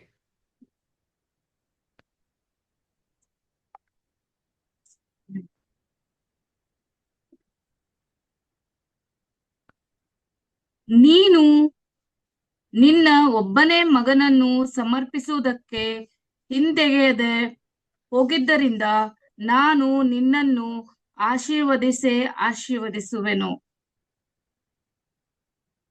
ಕಂಟಿನ್ಯೂ ಮಾಡ್ಲಾ? ಹ್ಮ್. ನಿನ್ನ ಸಂತತಿಯನ್ನು ಹೆಚ್ಚಿಸುವೆನು. ಅದು ಆಕಾಶದ ನಕ್ಷತ್ರಗಳಂತೆಯೂ ಸಮುದ್ರದ ತೀರದಲ್ಲಿರುವ ಉಸುಬಿನಂತೆಯೂ ಅಸಂಖ್ಯವಾಗಿ ಮಾಡುವೆನು. ಅವರು ಶತ್ರುಗಳ ಪಟ್ಟಣಗಳನ್ನು ಸ್ವಾಧೀನ ಮಾಡಿಕೊಳ್ಳುವರು. ನೀನು ನನ್ನ ಮಾತನ್ನು ಕೇಳಿದ್ದರಿಂದ ಭೂಮಿಯ ಎಲ್ಲಾ ಜನಾಂಗಗಳಿಗೂ ನಿನ್ನ ಸಂತತಿಯ ಮೂಲಕ ಆಶೀರ್ವಾದ ಉಂಟಾಗುವುದು ಎಂಬುದಾಗಿ ಯೆಹೋವನು ತನ್ನಾನೇ ಇಟ್ಟು ಹೇಳಿದ್ದಾನೆ ಅಂದನು. Very good star, thank you. ಅಲ್ವರ ನೋಡ್ಬೇಕಾದ್ರೆ ದೇವ್ರ ಏನ್ ಮಾಡ್ತಾರೆ ಅಂದ್ರೆ ಅಬ್ರಾಮ್ಗೆ ಮುಖ್ಯವಂತ ವಾಗ್ದಾನ ಮಾಡ್ತಾ ಇದಾರ ಸಂತತಿ. ಆದಾಮ್ಗೆ ನೀನ್ ಸಂತತಿ ಬರ್ತಾರೆ. ಇದೇ ಮಾತ್ರ ಅಬ್ರಾಹ್ಮಗೆ ಏನ್ ಮಾಡ್ತಾರೆ ಹೇಳ್ತಾ ನೋಡ್ತೀನಿ. ಅಲ್ಲಿ ಹೇಳ್ರಿ, ಅಲ್ಲಿ ನೆಗೆಟಿವ್ ಕಾಂಟೆಕ್ಸ್ಟ್ ಅಲ್ಲಿ ಏನ್ ಮಾಡಿದ್ರು ಹೇಳಿದ್ರು, ಇಲ್ಲಿ ಪಾಸಿಟಿವ್ ಆಗಿ ಹೇಳ್ತಾರೆ. ಸರ್ಪ ಬಂದ್ಬಿಟ್ಟು ತಲೆನ್ ಜಸ್ತಾರೆ ಅಂತ ಹೇಳ್ತಾರೋ, ಸಾರಿ ಸ್ತ್ರೀಯ ಸಂತತಿ ಬಿಟ್ಟು ಸರ್ಪ ತಲೆನ್ ಜಸ್ತಾರೆ ಅಂತಂದ್ರು. ಅಬ್ರಾಹ್ಮಗೆ ಏನ್ ಹೇಳ್ತಾರೆ? ನಿನ್ನ ಸಂತತಿ ಮುಖಾಂತರ ಏನ್ ಮಾಡ್ತೀನಿ? ಆಶೀರ್ವಾದ ಮಾಡೇ ಮಾಡ್ತೀನಿ. ಹಂಗಾರೆ ಎರಡೂ ಒಂದೇ ರೀ. ಸರ್ಪದ ತಲೆನ್ ಜಜ್ಜದು ಅಂದ್ರೆ ಒಂದೇ, ಎಲ್ಲಾನು ಆಶೀರ್ವಾದ ಮಾಡ್ತೀನಿ ಹೇಳ್ರಿ, ಎರಡೂ ಒಂದೇ ರೀ. ಇದೇ ವಾಗ್ದಾನನ ದೇವರು ಅಬ್ರಾಹ್ಮನ ಇಸಾಕಾಗ್ ಮಾಡ್ತಾರೆ. ಅಬ್ರಾಮ್ ಏನ್ ನೆನ್ಸ್ಕೊಂತಾರೆ ಇಸಾಕೆಯ ಸಂತತಿ ಅಂತ. ಅರೆ ಇಸಾಕ್ ಅಲ್ಲ ರೀ, ಇಸಾಕ್ ತಿರ್ಗಾ ವಾಗ್ದಾನ ಮಾಡ್ತಾರೆ ಅದರ ಏನ್ರಿ. ಯಾಕೋಬು ಅದೇ ವಾಗ್ದಾನ ಮಾಡ್ತಾರೆ. ಅದೇನ್ ಅರ್ಥ ಅಂತಂದ್ರೆ ಇಸಾಕ್ ಆಗ್ಲಿ ಯಾಕೋಬ್ ಆಗ್ಲಿ ಸಂತತಿ ಅಲ್ಲ. ಹಂಗಾರೆ ಯಾಕೋಬ್ ಮುಖಾಂತರ ಏನಾಗ್ಬೇಕಾಯ್ತಾರೆ, ಸಂತತಿ ಬರ್ಬೇಕಾಯ್ತಾರೆ ಅಲ್ವರ. ಇವಾಗ ನಮ್ಗೆ ಚೆನ್ನಾಗ್ ಗೊತ್ತು ಯಾಕೋಬ್ ಎಷ್ಟು ಜನ ಮಕ್ಳು ಹೇಳ್ರಿ, ಎಷ್ಟು ಜನ? 12. 12. Very good. ಅಂದ್ರ ಯಾಕೋಬ್ 12 ಜನ ಮಕ್ಳು. 12 ಜನ ಮಕ್ಳು ಮುಖಾಂತರ ಏನಾಗ್ತದಂದ್ರೆ ಇಸ್ರೇಲ್ ಅಲ್ಲಿ 12 ಗೋತ್ರ ಏನಾಗ್ತಾರೆ, ಇಸ್ರೇಲ್ ರಾಜ್ಯ ಫಾರ್ಮ್ ಆಯ್ತು. ಸರಿ, ಈ 12 ಗೋತ್ರದಲ್ಲಿ ದೇವರು ಆದ್ಕೊಂಡಂತ ಗೋತ್ರ ಯಾವುದು? ಯೂದ ಕುಲ. ವೆರಿ ಗುಡ್, ಯಹೂದ ಕುಲ. ವೆರಿ ಗುಡ್ ಅಲ್ವರ. ಸರಿ ನೋಡಿ, ವಾಗ್ದಾನ ಓದೋಣ. ಆದಿಕಾಂಡ 49ನೇ ಅಧ್ಯಾಯ 9ನೇ ವಾಕ್ಯ, ಜೆನಿಸಿಸ್ 49:9. ಪ್ರೇಮ ಸಿಸ್ಟರ್ ಓದ್ಬೋದಾ?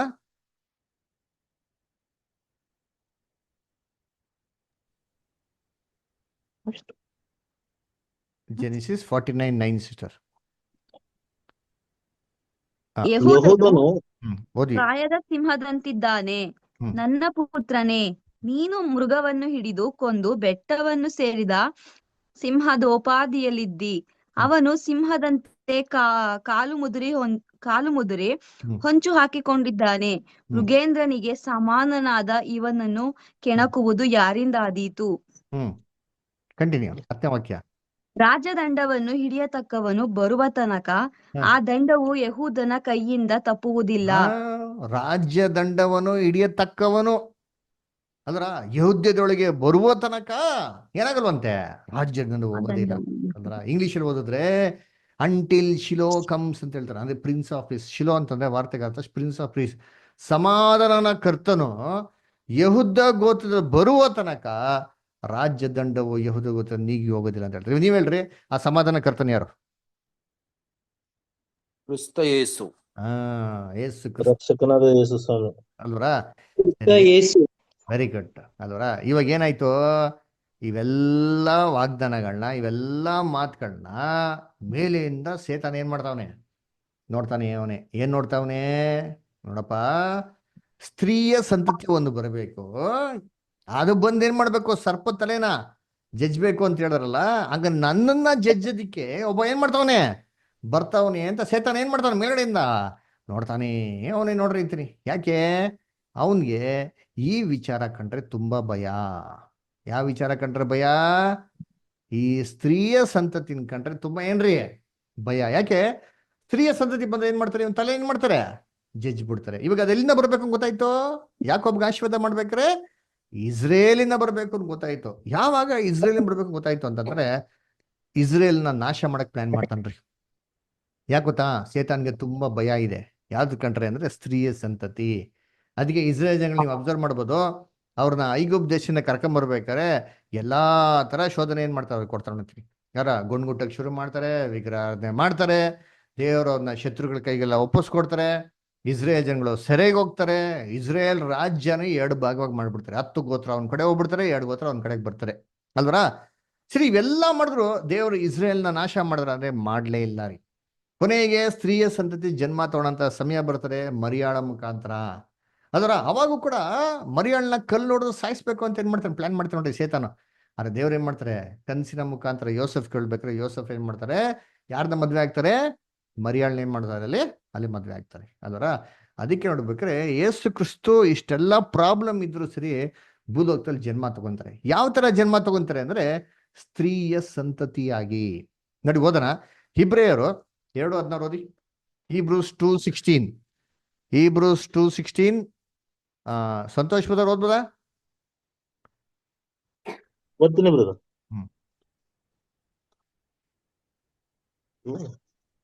Hebrews 2:16.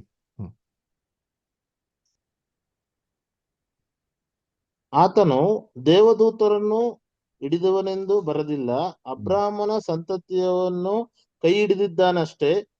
ಆದುದರಿಂದ ಆತನ ಎಲ್ಲಾ ವಿಷಯಗಳಲ್ಲಿ ತನ್ನ ಸಹೋದರರು ಸಮನಾಗಿ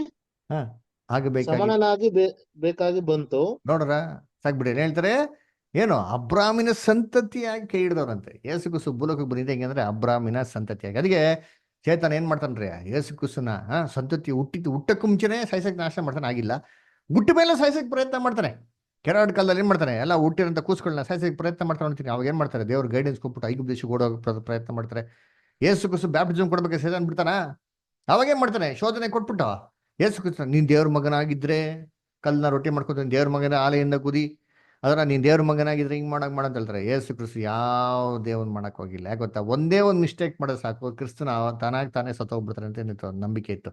ಅದಕ್ಕೆ ಸ್ತ್ರೀಯ ಸಂತತಿನ ಎಷ್ಟೆಲ್ಲ ಸಾಯಿಸ್ಬೇಕು, ಕಚ್ಚಬೇಕು ಅಂತ ಏನ್ ಮಾಡ್ತಾನೆ, ಎಷ್ಟೋ ಸತಿ ಪ್ರಯತ್ನ ಮಾಡ್ತಾನೆ, ಒಂದು ಸತಿ ಕೂಡ ಸಕ್ಸಸ್ ಆಗಿಲ್ಲ.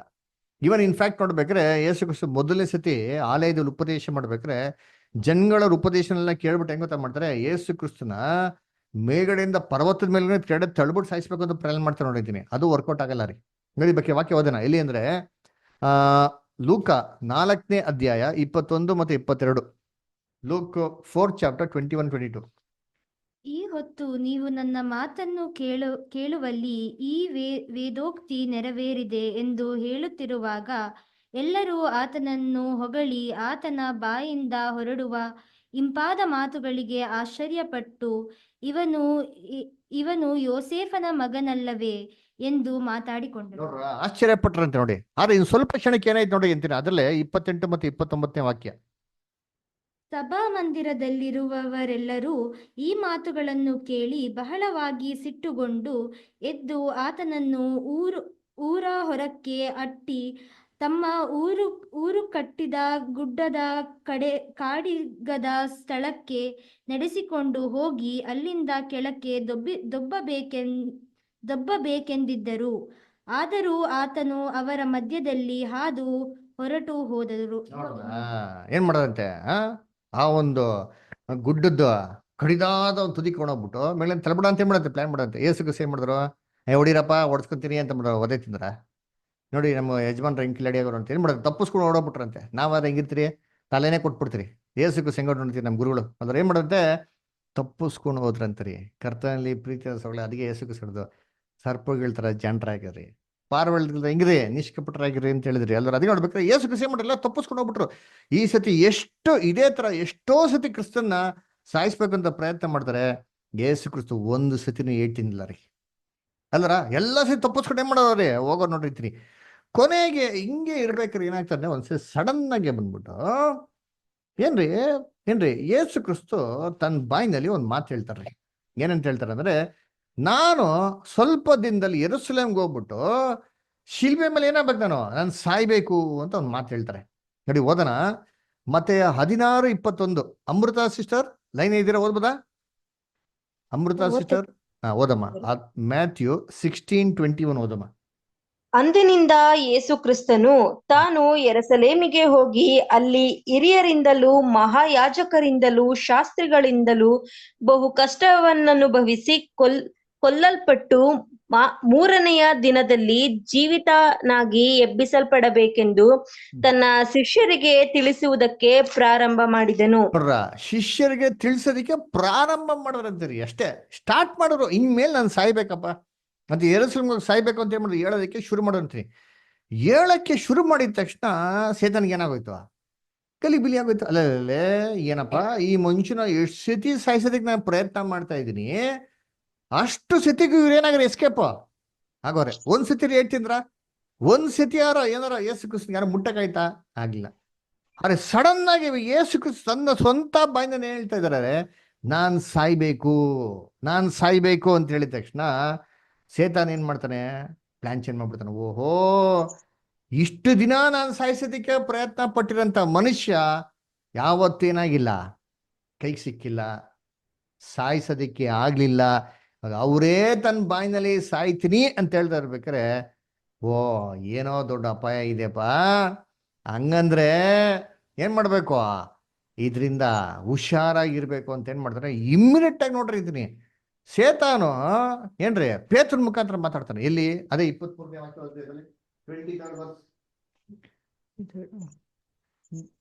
ಆತನನ್ನು ಗದರಿಸುವುದಕ್ಕೆ ಪ್ರಾರಂಭಿಸಲು ಆತನು ತಿರುಗಿಕೊಂಡು ಪೇತ್ರನಿಗೆ, ಸೈತಾನನೇ, ನನ್ನ ಮುಂದೆ ನಿಲ್ಲಬೇಡ, ನಡೆ, ನನಗೆ ನೀನು ವಿಘ್ನವಾಗಿದ್ದಿ. ನಿನ್ನ ಯೋಚನೆ ಮನುಷ್ಯರ ಯೋಚನೆ ಹೊರತು ದೇವರದಲ್ಲ ಎಂದು ಹೇಳಿದನು. ಇಮ್ಮಿಡಿಯೇಟ್ ಪೇತ್ರ ಮುಖಾಂತರ ಏನ್ ಮಾಡ್ತಾನೆ, ಸ್ವಾಮಿ ಹೇಗೂ ನಿನ್ ಯಾವತ್ತೂ ಹಿಂಗ ಆಗ್ಬಾರ್ದು ಹೇಳ್ರಿ.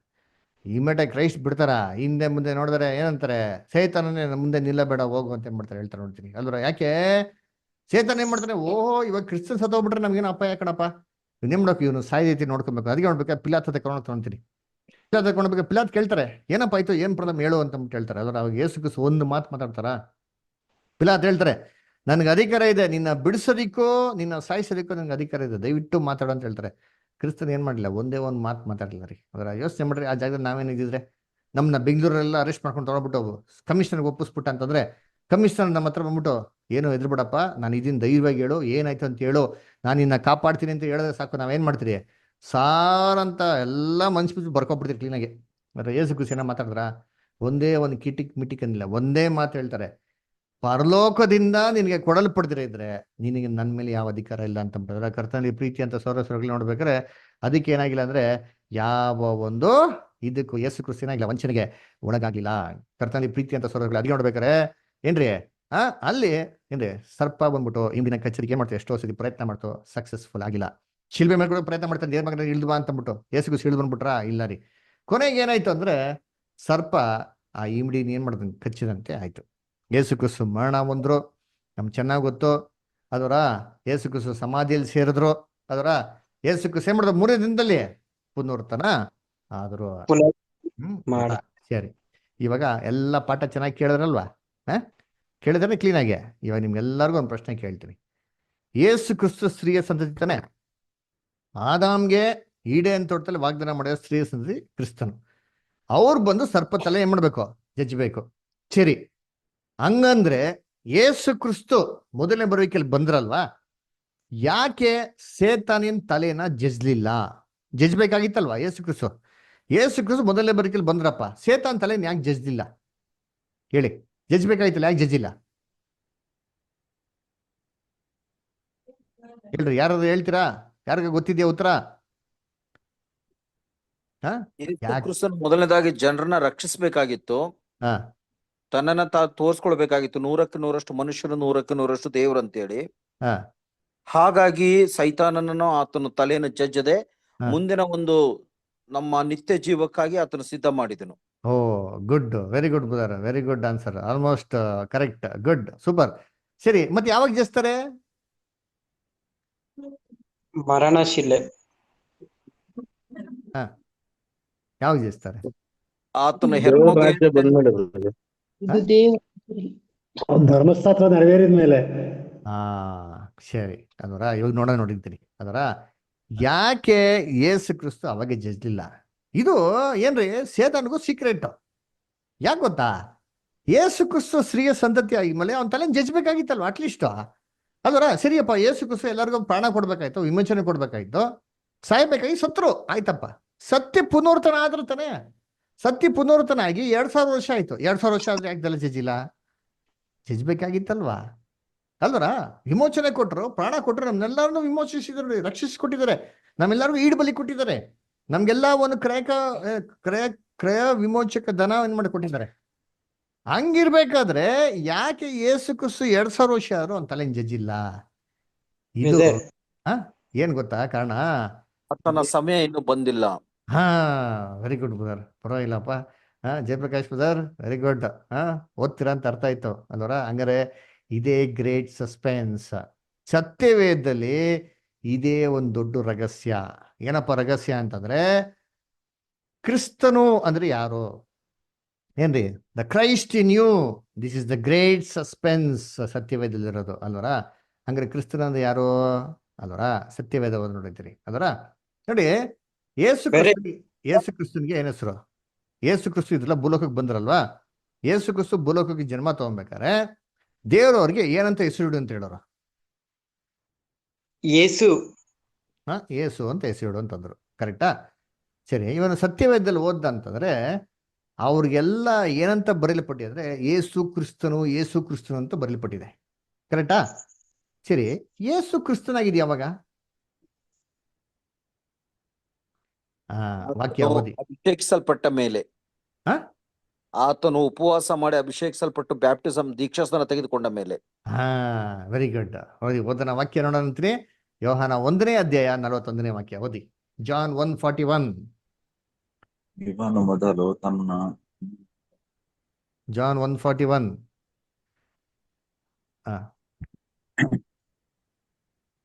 ಇವನು ಮೊದಲು ತನ್ನ ಅಣ್ಣನಾದ ಸೀಮೋನನನ್ನು ಕಂಡುಕೊಂಡು ಅವನಿಗೆ, ಮೆಸ್ಸಿಯನು ನಮಗೆ ಸಿಕ್ಕಿದ್ದನು ಎಂದು ಹೇಳಿ ಅವನನ್ನು ಯೇಸುವಿನ ಬಳಿಗೆ ಕರಕೊಂಡು ಬಂದನು.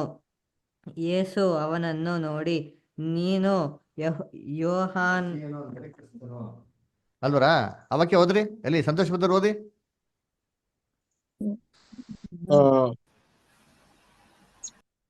ಇವನು ಮೊದಲು ತನ್ನ ಅಣ್ಣನಾದ ಸೀಮೋನನ್ನು ಕೊಂಡುಕೊಂಡು ಅವನಿಗೆ ಮೆಸ್ಸಿಯನು ನಮಗೆ ಸಿಕ್ಕಿದನು ಎಂದು ಹೇಳಿದನು. ಅವನನ್ನು ಯೇಸುವಿನ ಬಳಿಗೆ ಕರಕೊಂಡು ಬಂದನು. ಮೆಸ್ಸಿಯನು ಅಂದರೆ ಕ್ರಿಸ್ತನು. ಯೇಸುವನ್ನು ನೋಡಿ, ನೋಡ್ರ, ಮೆಸ್ಸಿಯನು ಅಂದ್ರೆ ಯಾರಪ್ಪ? ಕ್ರಿಸ್ತನು. ಕ್ರಿಸ್ತನು. ನೋಡ್ರಿ, ವಾಕ್ಯ ಎಷ್ಟು ಕ್ಲೀನ್ ಆಗಿದೆ ಅಂತಾರೆ. ಮಸ್ಸಿಯ ಅಂತಂದ್ರೆ ಆ ಪದದ ಅರ್ಥ ಏನಪ್ಪಾ ಅಂತಂದ್ರೆ ಕ್ರಿಸ್ತನು ಅಂತ ಹೇಳ್ತಾರೆ ಅಲ್ವರ. ಹಂಗಾರೆ ಯೇಸು ಕ್ರಿಸ್ತು ಮಸಿ ಆಗಿದೆ ಯಾವಾಗ?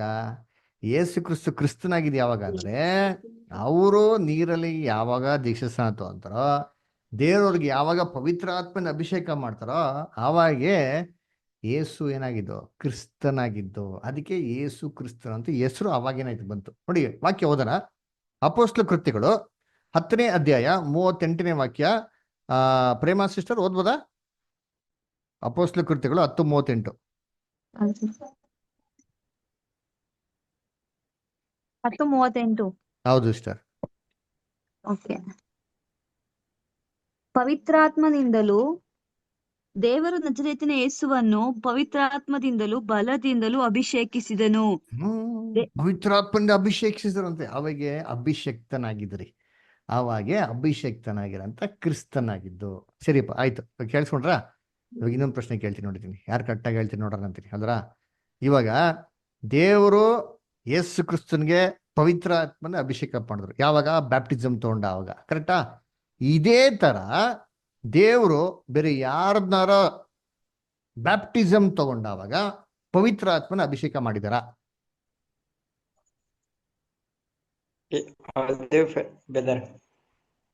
ಯಾರನ್ನ ಮಾಡಿದ್ದಾರೆ? Okay, thank you Vikas. Thank you. Next ಬೇರೆ ಯಾರು ಹೇಳ್ತೀರಾ? ದೇವರು ಕ್ರಿಸ್ತನ ಅಭಿಷೇಕ ಮಾಡಿರೋ ರೀತಿಯಲ್ಲಿ ಬೇರೆ ಯಾರನ್ನ ಮಾಡಿದಾರ ಪವಿತ್ರಾತ್ಮೆಯಿಂದ? ಹೇಳ್ರಿ. ಪ್ರೇಮಸ್ತ್ರ ಹೇಳಿ. ದಾವಿದ. ಹೊಸ ಒಡಂಬಡಿಕೆಯಲ್ಲಿ ಹೇಳಿ. ಹೊಸ ಒಡಂಬಡಿಕೆ ಬಿಟ್ಟು ಯೇಸು ಕ್ರಿಸ್ತು ಬಂದಿದ ನಂತರ ಹೇಳಿ. ಬೈಬಲ್ ಇಲ್ಲ ಅಂತ ಪರವಾಗಿಲ್ಲ, ಹೊಸ ಒಡಂಬಡಿಕೆ ನಂತರ ಹೇಳಿ. ಹೇಳಿ ಅಮೃತ ಸರ್. ಬ್ರದರ್ ಯೋಹಾನನ. ಯೋಹಾನ. ಆಮೇಲೆ ಬ್ರದರ್ ನಾ ಹೇಳ್ತೀನಿ. ಹೇಳಿ ಸಂತೋಷ್ ಬದರ. ಸಮಯ ಹೇಳಿ. ಇದು ಇಥಿಯೋಪಿಯಾದ ಫಿಲಿಪ್ಪನ ದೀಕ್ಷಾಸ್ನಾನ ಕೊಟ್ಟದ್ದು. Very good. ಫಿಲಿಪ್ಪನ್ ಕೊಟ್ಟಿದ್ದಾರೆ, ಸೂಪರ್. ಆಮೇಲೆ ಸಂತೋಷ್ ಬದರ್ ಹೇಳಿ. ಬ್ರದರ್ ಅಲ್ಲಿ ಪ್ರೇಯರ್ ಮಾಡ್ತಾ ಇದ್ದಾಗ ಬಂದು ಪವಿತ್ರಾತ್ಮ ಇಳಿತು ಅಂತ ಬರುತ್ತಲ್ಲ ಬ್ರದರ್? ಗುಡ್. ಅವಾಗ 3,000 ಜನ ಬ್ಯಾಪ್ಟಿಸಮ್ ತಗೊಂಡ್ರು, 5,000 ಜನ ಬ್ಯಾಪ್ಟಿಸಮ್ ತಗೊಂಡ್ರು. ಸರಿ, ಅದಾಗಿದ್ಮೇಲೆ ಹೇಳಿ.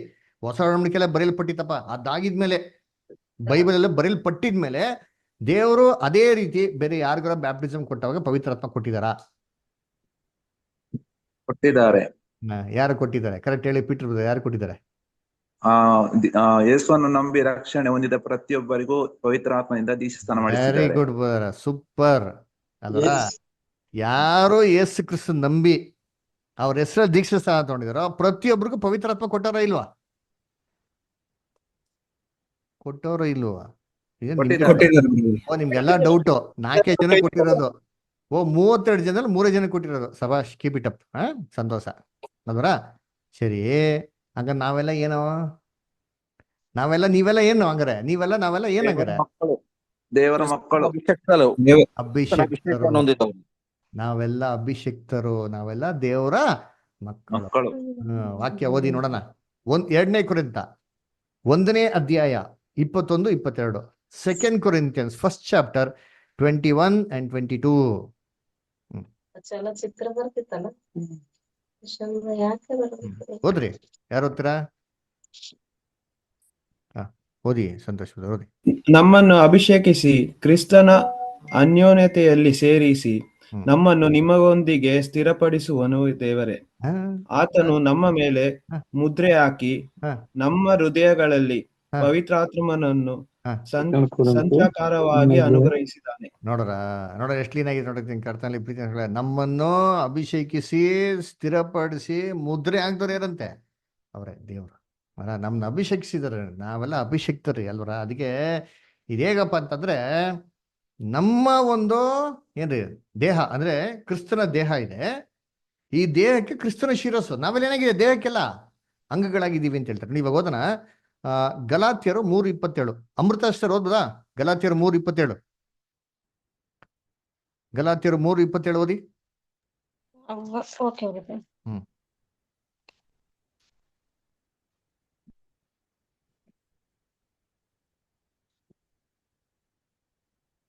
ಒಂದು ನಿಮಿಷ. 3:27. ಹೇಗೆಂದರೆ ಕ್ರಿಸ್ತನಲ್ಲಿ ಸೇರುವುದಕ್ಕೆ ದೀಕ್ಷಾಸ್ನಾನ ಮಾಡಿಸಿಕೊಂಡಿರುವ ನೀವೆಲ್ಲರೂ ಕ್ರಿಸ್ತನನ್ನು ಧರಿಸಿಕೊಂಡಿರಿ. ಏನಪ್ಪ?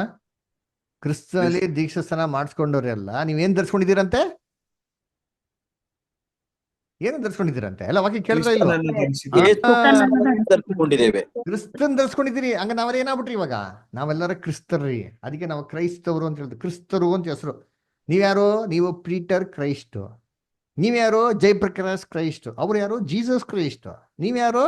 ಗೌರಮ್ಮ ಕ್ರೈಸ್ಟ್. ನೀವ್ಯಾರು? ಅಮೃತ ಕ್ರೈಸ್ಟ್. ಅರ್ಥ ಆಯ್ತಾ?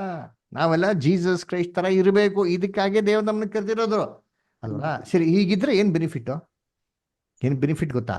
29ನೇ ವಾಕ್ಯ ಓದ್ರಿ. ಅದಲ್ಲೇ 29 ಗಲಾತ್ಯರು 3:29 ಓದಿ.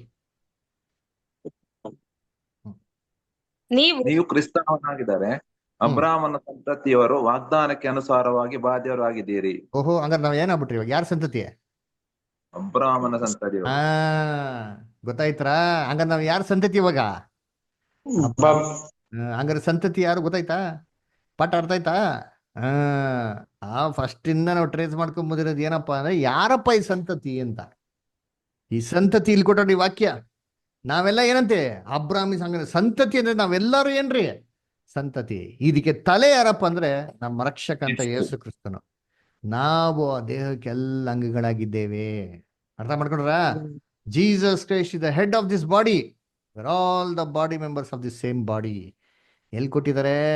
1ನೇ ಕೊರಿಂಥ 12ನೇ ಅಧ್ಯಾಯ 12 ಮತ್ತೆ 13. ಸಂತೋಷ್ ಬ್ರದರ್ ಓದಿ. 1 Corinthians 12 chapter 12 and 13 ಓದಿ ಸಂತೋಷ್ ಬ್ರದರ್. ಓದ್ತೀನಿ ಬ್ರದರ್. 12 chapter 12 ಮತ್ತೆ 13th verse. ಹಾಗೆಯೇ ಕ್ರಿಸ್ತನು ಯಹೂದ್ಯರಾಗಲಿ ಗ್ರೀಕರಾಗಲಿ ದಾಸರಾಗಲಿ ಸ್ವತಂತ್ರರಾಗಲಿ ನಾವೆಲ್ಲರೂ ಒಂದೇ ದೇಹವಾಗುವುದಕ್ಕಾಗಿ ಒಂದೇ ಆತ್ಮನಲ್ಲಿ ದೀಕ್ಷಾಸ್ನಾನ ಮಾಡಿಸಿಕೊಂಡೆವು. ಒಂದೇ ಆತ್ಮದಲ್ಲಿ ಒಂದೇ ದೇಹಕ್ಕೆ ಸೇರಕ್ಕೋಸ್ಕರ ದೀಕ್ಷಾಸ್ನಾನ ಮಾಡಿಸಿಕೊಂಡೆವು. ಆಮೇಲೆ ಒಂದೇ ಆತ್ಮ ನಮ್ಮೆಲ್ಲರಿಗೂ ಪಾನವಾಗಿ ಕೊಡಲ್ಪಟ್ಟಿತು. ನೋಡ್ರ, ಒಂದೇ ಆತ್ಮ ನಮ್ಗೆಲ್ಲ ದೇಹ ಕೊಡಲ್ಪಟ್ಟಿತ್ತಂತೆ. ಆಮೇಲೆ 27ನೇ ವಾಕ್ಯ 13 ಓದ್ಬಿಟ್ರ? ಓದ್ದೆ ಬ್ರದರ್. ಆಮೇಲೆ 27 ಓದಿ. ನೀವು ಕ್ರಿಸ್ತನ ದೇಹವು ಮತ್ತು ಒಬ್ಬೊಬ್ಬರಾಗಿ ಅದಕ್ಕೆ ಅಂಗಗಳಾಗಿದ್ದೀರಿ. ನೋಡ್ರ, ನಾವು ಕ್ರಿಸ್ತನ್ ದೇಹ ಅಂತೇರಿ. ನಾವೆಲ್ಲ ಏನಾಗಿದ್ರೆ ಆ ದೇಹಗಳಿಗೆ ಅಂಗಗಳಾಗಿದ್ದೀವಿ ಅಲ್ವರ? ಇದೇನಾಗ್ರ ಅರ್ಥ? ಇವಾಗ ಓದ್ರಿ ಇನ್ನೊಂದು ವಾಕ್ಯ. ಇಲ್ಲಿ ಎಫೆಸ 5ನೇ ಅಧ್ಯಾಯ 23 to 25. ಪ್ರೇಮಾ ಸಿಸ್ಟರ್ ಓದ್ತೀರಾ? Ephesians 5th chapter 23 to 25 ಓದಿ ಸಿಸ್ಟರ್. ಓದಿ ಸಿಸ್ಟರ್ ಓದಿ. ಕ್ರಿಸ್ತನು ಸಭೆಗೆ ತಲೆಯಾಗಿರುವ ಪ್ರಕಾರವೇ ಗಂಡನು ಹೆಂಡತಿಗೆ ತಲೆಯಾಗಿದ್ದಾನೆ. ಒಂದ್ ನಿಮಿಷ ನಿಧಾನ ನೋಡ್ಕೊಡೋಣ. ಕ್ರಿಸ್ತನು ಸಭೆಗೆ ಏನಾಗಿದ್ದಾನಂತೆ? ತಲೆ. ಹೆಂಗೆ? ಸ್ತ್ರೀಗೆ ಪುರುಷ ಹೆಂಗೆ ತಲೆ ಏನೋ ಅದೇ ತರ ಏನ್ರಿ ಕ್ರಿಸ್ತನ್ ಏನಾಗಿದೆ? ಸಭೆಗೆ ತಲೆ ಆಗಿದೆ. ಹಂಗ ನಾವು ಅವ್ರ ದೇಹಕ್ಕೆ ಅಂಗಗಳು. ಸರಿ, ನೆಕ್ಸ್ಟ್ ಕಂಟಿನ್ಯೂ ಮಾಡಿ ಸರ್ ಮುಂದಕ್ಕೆ. ಕ್ರಿಸ್ತನು ಸಭೆ ಎಂಬ ದೇಹಕ್ಕೆ ರಕ್ಷಕನಾಗಿದ್ದಾನೆ. ಅದಿರಲಿ ಸಭೆಯು ಕ್ರಿಸ್ತನಿಗೆ ಹೇಗೆ ಅಧೀನವಾಗಿದೆಯೋ ಹಾಗೆಯೇ ಸ್ತ್ರೀಯರು ತಮ್ಮ ತಮ್ಮ ಗಂಡಂದಿರಿಗೆ ಎಲ್ಲಾ ವಿಷಯಗಳಲ್ಲಿ ಅಧೀನರಾಗಿರಬೇಕು. ಪುರುಷರೇ, ಕ್ರಿಸ್ತನು ಸಭೆಯನ್ನು ಪ್ರೀತಿಸಿದ ಪ್ರಕಾರವೇ ನಿಮ್ಮ ನಿಮ್ಮ ಹೆಂಡತಿಯರನ್ನು ಪ್ರೀತಿಸಿರಿ. ಆತನು ಓದ್ಲಿ ಬ್ರದರ್? ಹಾ, 25 ಓದಿದ್ರಾ? ಹಾ, ಓದಿನ್ರಿ. ಹಾ, ಇವಾಗ 29ರಿಂದ 32 ಓದಿ. ದಯವಿಟ್ಟು ಇನ್ನೊಂದು ಒಂದ್ ನಿಮಿಷ, ಒಬ್ರು ಓದ್ತಾ ಇರ್ಬೇಕಾರೆ ಎಲ್ಲರ ಮ್ಯೂಟ್ ಮಾಡ್ಕೊಂಡು ದಯವಿಟ್ಟು ಸೈಲೆಂಟ್ ಆಗಿ ಕೇಳ್ರಿ ಒಂದ್ ನಿಮಿಷ. ಡಿಸ್ಟರ್ಬ್ ಮಾಡಕ್ ಹೋಗ್ಬಿಡಿ, ಓಕೆನಾ? ಸಿಸ್ಟರ್ ಓದಿ ದಯವಿಟ್ಟು. Okay brother. ಎಲ್ಲರೂ ತಮ್ಮ ಶರೀರಗಳನ್ನು ಪೋಷಿಸಿ ಸಂರಕ್ಷಿಸುತ್ತಾರೆ. ಯಾವ ದೇಹಕ್ಕೆ ನಾವು ಅಂಗಗಳಾಗಿದ್ದೇವೋ ಸಭೆಯೆಂಬ ಆ ದೇಹವನ್ನು ಕ್ರಿಸ್ತನು ಹಾಗೆಯೇ ಪೋಷಿಸಿ ಸಂರಕ್ಷಿಸುತ್ತಾನಲ್ಲ. ಇದರ ನಿಮಿತ್ತದಿಂದ ಪುರುಷನು ತಂದೆ ತಾಯಿಗಳನ್ನು ಬಿಟ್ಟು ತನ್ನ ಹೆಂಡತಿಯನ್ನು ಸೇರಿಸಿಕೊಳ್ಳುವನು, ಅವರಿಬ್ಬರು ಒಂದೇ ಶರೀರವಾಗಿರುವರು ಎಂದು ಬರೆದದೆ. ನಾನು ಕ್ರಿಸ್ತನಿಗೂ ಸಭೆಗೂ ಇರುವ ಸಂಬಂಧವನ್ನು ಕುರಿತು ಮಾತನಾಡುತ್ತಾ ಇದ್ದೇನೆ. ಇದುವರೆಗೆ ಏನ್ ಹೇಳ್ತಾ ಇದಾರೆ ಅಪೊಸ್ತಲ ಪೌಲು? ಇಷ್ಟವರೆಗೂ ಮಾತಾಡ್ತಾ ಇರೋದು ಗಂಡ ಹೆಂಡತಿ ಸಂಬಂಧದ ಬಗ್ಗೆ ಮಾತಾಡ್ತಾ ಇಲ್ಲ ರೀ, ಕ್ರಿಸ್ತನಿಗೂ ಸಭೆಗಿರೋ ಸಂಬಂಧದ ಬಗ್ಗೆ ಮಾತಾಡ್ತಾ ಇರೋದು. ಕರೆಕ್ಟಾ? ಹೆಂಗೆ ಕ್ರಿಸ್ತನು ಸಭೆಗೆ ತಲೆನೋ, ಇವೆಲ್ಲ ಬಂದ್ಬಿಟ್ಟು ಹೇಳ್ತಾರದು ಇಬ್ರಿಗಿರೋ ಸಂಬಂಧದ ಬಗ್ಗೆ ಮಾತಾಡ್ತಾರಂತೆ. ಮಾಡ್ಬಿಟ್ಟು ನೆಕ್ಸ್ಟ್ ಏನ್ ಹೇಳ್ತಾರೆ ಇಷ್ಟರ ಮುಂದಕ್ಕೆ ಓದಿ. Next continue. ಇದುವರೆಗೆ ಗುಪ್ತವಾಗಿದ್ದ ಈ ಸತ್ಯಾರ್ಥವು ಬಹು ಗಂಭೀರವಾದದ್ದು. ಇದುವರೆಗೂ ಏನ್ರಿ, ಇದುವರೆಗೂ ಈ ಸತ್ಯಾರ್ಥ ಏನಾಗಿತ್ತಂತೆ? ಗುಪ್ತವಾಗಿತ್ತಂತೆ. ನೋಡಿ, ಇದು ಬಹು ಗಂಭೀರವಾದದ್ದು. ಏನು ಗಂಭೀರವಾದದ್ದು? ಏನು ಇದುವರೆಗೂ ಗುಪ್ತವಾಗಿರೋದು ವಿಚಾರ? ಕ್ರಿಸ್ತನು ಅಂತಂದ್ರೆ ಒಬ್ರೇ ಅಲ್ಲ. ಕ್ರಿಸ್ತನು ಅಂದ್ರೆ ತಲೆ ಏನ್ರಿ? ನಮ್ಮ ರಕ್ಷಕನಂತ ಯೇಸು ಪ್ರಭು. ಆ ದೇಹಕ್ಕೆ ಅಂಗಗಳು ಯಾರು ಅಂತಂದ್ರೆ ದೇವರು ಸಭೆ ಮಕ್ಕಳು. ಇದು ದೊಡ್ಡ ರಹಸ್ಯ, ಇದುವರೆಗೂ ಗುಪ್ತವಾಗಿರೋಂಥ ರಹಸ್ಯ ಅಂತ ಹೇಳ್ತಾರೆ. ಅದಕ್ಕೆ ಚೆನ್ನಾಗಿ ಜ್ಞಾಪನ ಇಟ್ಕೊಳ್ಳಿ. ಕ್ರಿಸ್ತನು ಅಂತಂದ್ರೆ ತಲೆ ಮತ್ತೆ ಶರೀರ ಇಬ್ಬರು ಸೇರಿಬಿಟ್ಟೆ ಕ್ರಿಸ್ತನಾಗೋದಿಕ್ ಸಾಧ್ಯ. ಈ ಒಂದು ಕ್ರಿಸ್ತನ ದೇಹಕ್ಕೆ ಅಂಗಗಳನ್ನ ದೇವರು ಲೋಕದಲ್ಲಿ ಎಲ್ಲಾ ಒಂದು ಲೋಕದಿಂದ ಜನಗಳಿಂದ ಏನ್ ಮಾಡ್ತಾರೆ ಇವತ್ತು? ಆಯ್ಕೆನಾ ಮಾಡ್ತಾ ಇದ್ದಾರೆ ಅಲ್ವರ? ಎಲ್ಲಾ ಜನಗಳನ್ನ ಆಯ್ಕೆ ಮಾಡ್ತಾ ಇದಾರೆ. ಇವತ್ತು ಏನಾಗಿದೆ ಅಂದ್ರೆ ಆಲ್ಮೋಸ್ಟ್ ಎಲ್ಲಾ ಭಾಗ ಕಂಪ್ಲೀಟ್ ಆಗ್ಬಿಡ್ತು, ಪಾದ ಭಾಗ ಏನಾಗಿದೆ ಇವತ್ತು ಉಳ್ಕೊಂಡಿದ್ದಾರೆ. ಸೆಲೆಕ್ಷನ್ ಕಂಪ್ಲೀಟ್ ಆಲ್ಮೋಸ್ಟ್ ಆಗೋಯ್ತು. ಜಸ್ಟ್ ಫೀಟ್ ಕ್ಲಾಸ್ ಸೇಂಟ್ಸ್ ಏನಾಗಿದೆ ಪೆಂಡಿಂಗು ಇದೆ. ಇವಾಗ ಸೇತಾನ್ ಟಾರ್ಗೆಟ್ ಯಾರ ಮೇಲೆ? ನಾವು ಪಾಠದ ಆರಂಭದಿಂದ ಏನ್ ನೋಡಿದ್ರಿ? ಕರ್ತನಲ್ಲಿ ಪ್ರೀತಿ ಅಂತ ಸೋರಸಗಳೇ, ಸೇತಾನು ಯಾರ್ದ ಟ್ರೇಸ್ ಔಟ್ ಮಾಡ್ಕೊಂಡ್ ಬರ್ತಾ ಇದ್ದಾನೆ? ಸ್ತ್ರೀಯ ಸಂತತಿ ಯಾರು ಅಂತ ಟ್ರೇಸ್ ಔಟ್ ಮಾಡ್ಕೊಂಡೇ ಬರ್ತಾವನೆ. ಕರೆಕ್ಟಾ? ಇವಾಗ ಅವನ ದೃಷ್ಟಿ, ಅವನ ಕಣ್ಣು ಇವತ್ತು ಯಾರ ಮೇಲೆ ಇರ್ತಾರೆ? ಹಂಗಾರೆ ಯಾರ ಮೇಲೆ ಇರ್ತಾರೆ? ಯಾರ ಮೇಲೆ ಇರ್ತಾರೆ ಹೇಳ್ರಿ? ದೇವ್ರ ಮಕ್ಕಳು. ನಮ್ಮೇಲೆ ಬ್ರದರ್. ನಮ್ಮೇಲೆ. ಯಾರು ಸ್ತ್ರೀಯ ಸಂತತಿಯ ಪಾದ ಭಾಗಕ್ಕೆ ಸೇರ್ಬೇಕು ಅಂತ ಇರ್ತಾರೋ ಇವ್ರನ್ನೇ ಸೇತಾನ್ ಏನ್ ಮಾಡೋದು? ಟಾರ್ಗೆಟ್ ಮಾಡೋದು. ಯಾಕೆ ಗೊತ್ತಾ? ಸೇತಾನ್ಗೆ ತುಂಬಾ ಭಯ ಯಾರನ್ನ ಕಂಡ್ರೆ ಅಂದ್ರೆ ನಮ್ಮನ್ ಕಂಡ್ರೆ ರೀ ಅಲ್ವರ? ನಾವ್ ಆಕ್ಚುಲಿ ಅವ್ನ್ ನೋಡ್ಕೊಂಡು ಎದುರ್ಕೊಂಡು ಹೋಗ್ತೀರಿ ಅಲ್ವರ? ನಾವ್ ಎದುರ್ಕೊಳ್ಳೋಂಥ ಅವಶ್ಯಕತೆ ಇಲ್ಲ, ಅವ್ನ್ ನಮ್ಮನ್ನು ಎದುರ್ಕೊಬೇಕ್ರಿ. ಯಾಕೆ ಗೊತ್ತಾ? ಯಾಕೆ ಹೇಳ್ರಿ? ಸ್ತ್ರೀಯ ಸಂತತಿ ಕಂಪ್ಲೀಟ್ ಆದ್ರೆ ದೇವ್ರು ಯಾರ ತಲೆನ್ ಜಯಿಸ್ತಾರೆ? ನಾವೆಲ್ಲ ಬ್ರದರ್ ತುಳಿಯೋದು ಅದನ್ನ. ನಾವೇ ತಾನೆ ತುಳಿಯೋದು ಅವನ್ನ. ಓದಿ, ಬೈಬಲ್ ಎಲ್ಲಿದೆ ವಾಕ್ಯ? ರೋಮನ್ಸ್ 16:20 ಓದಿ. ರೋಮಾಪುರದಲ್ಲಿ 16:20 ಓದಿ ಸಂತೋಷ್ ಪದಾರ್. ರೋಮಾಪುರದಲ್ಲಿ 16:20 ಓದಿ ಸಂತೋಷ್ ಪದಾರ್.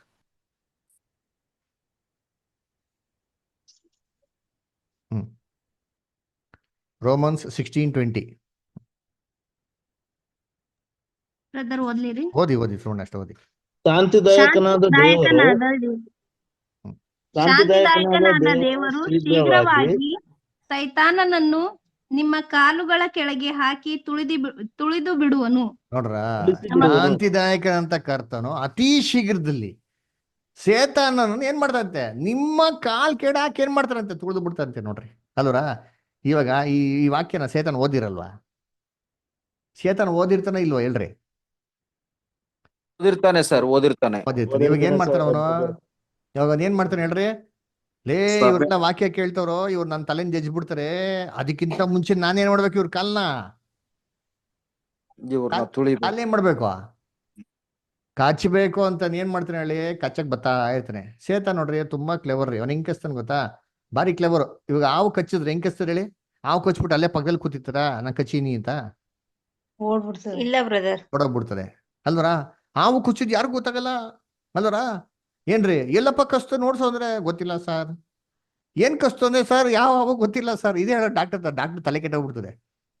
ಇದೇ ತರ ಸೇತಾನು ವಿಷ ಕಚ್ಬಿಟ್ಟು ಹೋಗ್ಬಿಡ್ತಾನ್ರಿ. ವಿಷ ಕ್ರಿಯೇಟ್ ಮಾಡ್ಬೇಕು ನೋಡ್ರಿ. ಏರ್ತದೆ, ಎಲ್ಲಿಂದ ಏರ್ತಾರೆ? ಕಾಲಿಂದ ಹಿಡಿದು ನೆತ್ತಿಗೆ ಏರ್ತಾರೆ, ನೆತ್ತಿಗೆ ಏರ್ತೆ ಕೊಲ್ಯಾಪ್ಸ್. ಸೇತಾನ್ ಇದೇ ಮಾಡೋದ್ರಿ. ಯಾರೆಲ್ಲ ದೇವ್ರ ಮಕ್ಕಳು ವಾಕ್ಯನ ಕೇಳಿ ಸ್ತ್ರೀ ಸಂತತಿ ಎಲ್ಲ ಅಂಗವಾಗ್ಬೇಕು ಅಂತ ಕಷ್ಟಪಟ್ಟು ಕ್ಲಾಸಿಗೆ ಬರ್ತಾರೆ ನೋಡಿರ್ತೀನಿ, ಸೇತಾನ್ ಅವ್ರಿಗೆ ಏನ್ ಮಾಡೋದು? ವಿಷ ಕಟ್ಬಿಡೋದು. ಇಷ್ಟ ದಿನ ನಿಮ್ ಕಾಲ್ ಕಚ್ಚಿಲ್ವಾ? ಬರ್ಕೊಡ್ರಿ ಅಂತೀನಿ. ನೆಕ್ಸ್ಟ್ ವೀಕಿಂದ ನಿಮ್ ಕಾಲ್ ಕಚ್ಚೋದಕ್ಕೆ ಖಂಡಿತವಾಗೂ ಪ್ರಯತ್ನ ಮಾಡ್ತಾರ್ರಿ.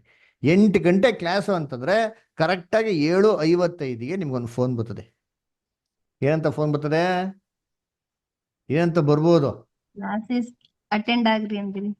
ಆಫೀಸ್ ಅಟೆಂಡ್ ಆಗ್ರಿ, ಅವ್ರು ತೀರೋಗ್ಬಿಟ್ಟವ್ರೆ, ಇವ್ರು ತೀರೋಗ್ಬಿಟ್ಟವ್ರೆ, ಹಂಗಾಗೋಯ್ತು ಹಿಂಗಾಗೋಯ್ತು, ಎಮರ್ಜೆನ್ಸಿ. ದಯವಿಟ್ಟು ಹೇಳ್ತೀನಿ, ಯಾವ್ದಕ್ಕೂ ಕಿವಿ ಕೊಡ್ಬೇಡ್ರಿ. ಯಾವುದೂ ವರ್ಕ್ ಆಗಲ್ಲ ರೀ. ಬೈಬಲ್ ಹೇಳ್ತಲ್ಲ, ನಿಮ್ಮ ವಿರುದ್ಧವಾಗಿ ಫಲಿಸುವಂತ, ನೀವು ವಿರುದ್ಧವಾಗಿ ಮಾಡುವಂತ ಒಂದು ಆಯುಧ ಕೂಡ ಏನಾಗಲ್ವಂತೆ? ಫಲಿಸೋದಿಲ್ಲ. ಸೇತಾನು ಇವೆಲ್ಲ ಆಯುಧಗಳನ್ನ ತಯಾರಿಸ್ತಾನ್ರಿ. ಏನು ಗೊತ್ತಾ? ಸುಮ್ನೆ ನಮ್ಮ ಭಯ ಪಡಿಸೋದಿಕ್ಕೆ. ಅದರ ಸಿಂಹ ಉರುನ್ನು ಗರ್ಜಿಸ್ತದೆ, ಏನಾಗ್ಬಿಡ್ತಾರೆ? ಗರ್ಜಲಿ ಅನ್ಬೇಕು. ಏನಾಯ್ತದೆ? ನಮ್ನೇನೆ ಮುಟ್ಟಕ್ಕೆ ಬರ್ತದಾ? ಮುಟ್ಟಕ್ಕೆ ಬರಲ್ಲ ಅಲ್ವರ. ಅದು ನಮ್ನ ಎದುರಿಸ್ತದೆ, ಎದುರ್ಕೊಂಬಿಡ್ದ್ರಿ ಅಷ್ಟೇ ದೇವ್ರ ಮಕ್ಳು ಅಲ್ವರ. ಅದಕ್ಕೆ ನೋಡ್ಬೇಕಾದ್ರೆ ವಿಷ ಹಾಕೋದೇನಂತೆ, ವಿಷ ತೆಗೆರೋಬ್ಬ ಅವ್ರು ಅಂತೆ. ಅದ್ ನೋಡ್ಸಿ ನೋಡಿ, ವಿಷ ತೆಗೆದಿವಿ ಹೆಂಗೆ ಅಂತ ಅಲ್ವರ. ಅದಕ್ಕೆ ಚೆನ್ನಾಗಿ ಜ್ಞಾಪನ ಇಟ್ಕೊಬೇಕು. ದೇವ್ರ ಮಕ್ಳಿಗೆ ಯಾವಾಗ ವಾಕ್ಯಕ್ಕೆ ಇಂಪಾರ್ಟೆನ್ಸ್ ಕೊಡಲ್ವೋ ಆವಾಗ ನಾವು ಅರ್ಥ ಮಾಡ್ಕೊಬೇಕು. ಏನಪ್ಪಾ ಅಂತಂದ್ರೆ ಚೇತನ ವಿಷ ಏನ್ ಮಾಡ್ತವನೆ? ಕಸ್ತಾವನೆ. 8 ಗಂಟೆ ಕ್ಲಾಸು ಅಂತಂದ್ರೆ ನಾವು ಪಾಪ ಸಿಸ್ಟರ್ ಫೋನ್ ಮಾಡಿಬಿಡು, ನಾನು ಸಿನಿಮಾ ಥಿಯೇಟರ್ ಇದ್ದೀನಿ ಇಷ್ಟ, ನಾನು ಕ್ಲಬ್ಬಲ್ಲಿ ಇದ್ದೀನಿ ಇಷ್ಟ, ನಾನು ಕ್ರಿಕೆಟ್ ನೋಡ್ತಾ ಇದ್ದೀನಿ ಇಷ್ಟ, ನಾನು ಮ್ಯಾಚ್ ನೋಡ್ತಾ ಇದ್ದೀನಿ, ಸೀರಿಯಲ್ ನೋಡ್ತಾ ಇದ್ದೀನಿ, ಅಲ್ಲಿ ಇದ್ದೀನಿ ಇಲ್ಲಿದ್ದೀನಿ, ಆ ಫಂಕ್ಷನ್ ಈ ಫಂಕ್ಷನ್ ಅಲ್ಲ. ಮೆಸೇಜು 3-4 ದಿನ ಮುಂಚೆನೇ ಆಗ್ತಿರ್ತಾನೆ. ಎಷ್ಟು ಜನಕ್ಕೆ ಮೆಸೇಜ್ ಆಗ್ತಿರಿ ಗೊತ್ತಾ? ಹೆಚ್ಚು ಕಮ್ಮಿ 300 ಜನಕ್ಕೆ ಮೆಸೇಜ್ ಆಗ್ತಿರಿ. ಯೋಚನೆ ಮಾಡಿದ್ರೆ ನಾಟ್ ಇವನ್ 10% ಬಂದಿಲ್ಲ ಅಲ್ವರ. ಅಷ್ಟು ಜನಕ್ಕೆ ಮೆಸೇಜ್ ಆಗಿ ಎಷ್ಟು ಜನಕ್ಕೆ ಫೋನ್ ಮಾಡ್ತಾರೆ ಗೊತ್ತಾ? ಎಷ್ಟು ಜನ ಬರ್ತೀರಿ? ಯಾಕೆ ಹೇಳಿ? ವಿಷ ಕಕ್ಬಿಟ್ಟವನೆ ಸೇತಾನ. ಅದರ ಕರ್ತನಲ್ಲಿ ಪ್ರೀತಿ ಅಂದ್ರೆ ದೇವ್ರ ಮಕ್ಳು ದೇವ್ರ ವಾಕ್ಯಕ್ಕೆ ಏನಾಗಿರ್ಬೇಕು ಗೊತ್ತಾ? ಯಾವತ್ತು ಫಸ್ಟ್ ಪ್ರಿಫರೆನ್ಸ್ ಕೊಡ್ಬೇಕ್ರಿ. ಎದ್ದೆ ನಿಂತೆ ದೇವ್ರಿಗಾಗಿ ಏನ್ ಮಾಡ್ಬೇಕು? ಸತ್ಯಕ್ಕಾಗಿ ದುಡ್ವಾಗಿ ಏನ್ ಮಾಡ್ಬೇಕು? ದೇವ್ರ ಮಕ್ಳು ನಿಂತ್ಕೊಬೇಕು. ಯಾವುದೇ ಕುತಂತ್ರಗಳಿಗೆ ಏನಾಗ್ಬಾರ್ದು, ನಾವು ಒಳಗಾಗ್ಬಾರ್ದ್ರಿ. ಜಯಿಸ್ಬೇಕು ದೇವ್ರ ಮಕ್ಳು ಅದರ.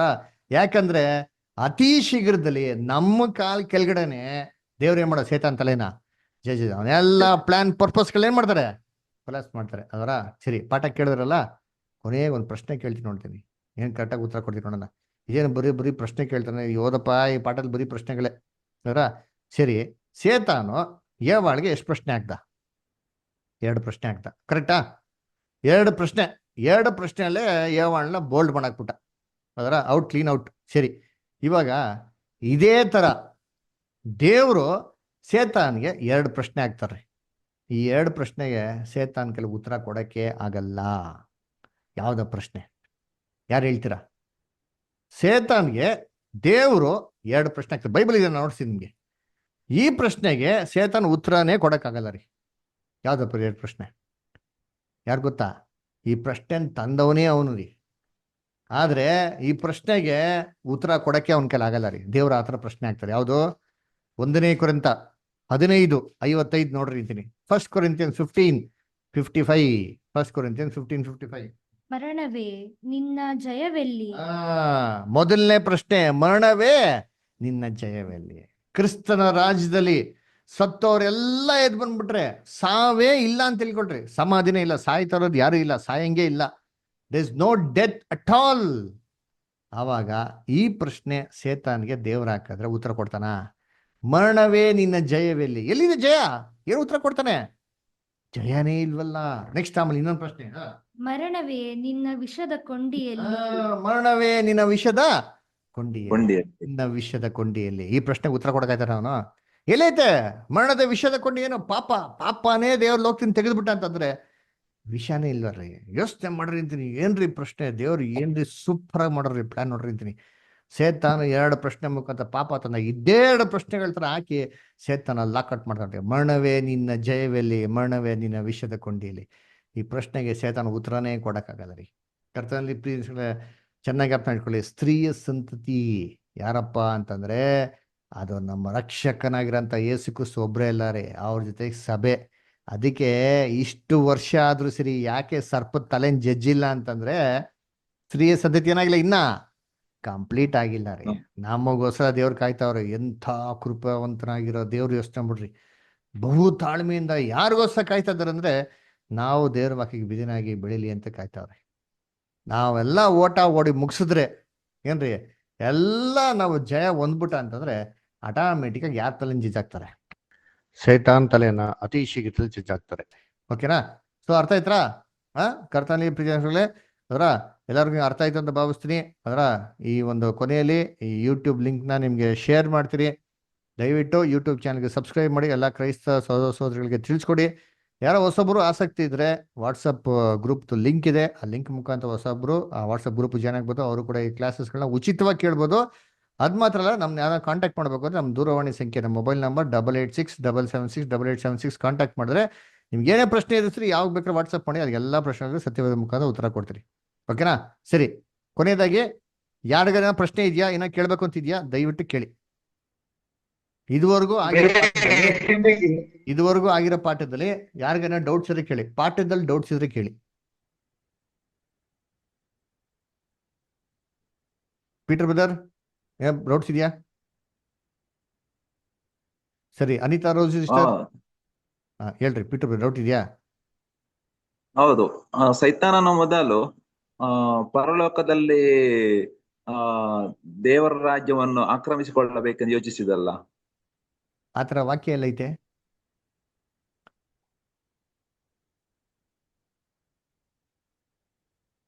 ಅಂದ್ರೆ ಅದು ಯೆಶಾಯನಲ್ಲಿ ಉಂಟು, ನೀನು ಕಿರುಬಿ ಆಗಿದ್ದೆ ಅಂತ ಹೇಳಿ. ಎಲ್ಲಿ ಓದಿ ವಾಕ್ಯ ತೆಗಿ, ಅಲ್ಲಿ ಓದಿ. ಆಯ್ತಾ ಆತರ ವಾಕ್ಯ? 14ನೇ ಅಧ್ಯಾಯದಲ್ಲಿ ಏನ ಬರುತ್ತದೇನೋ. ಆಯ್ತಾ ನೋಡಿ, ವಾಕ್ಯ ತೆಗೀರಿ. ವಾಕ್ಯದಲ್ಲಿ ಇದೆಯಾ ನೋಡಿ, ಹಂಗೆ ಪರಲೋಕದಲ್ಲಿ ಹಿಂಗಿತ್ತು ಅಂತೇನೋ ಇದೆಯಾ ವಾಕ್ಯ?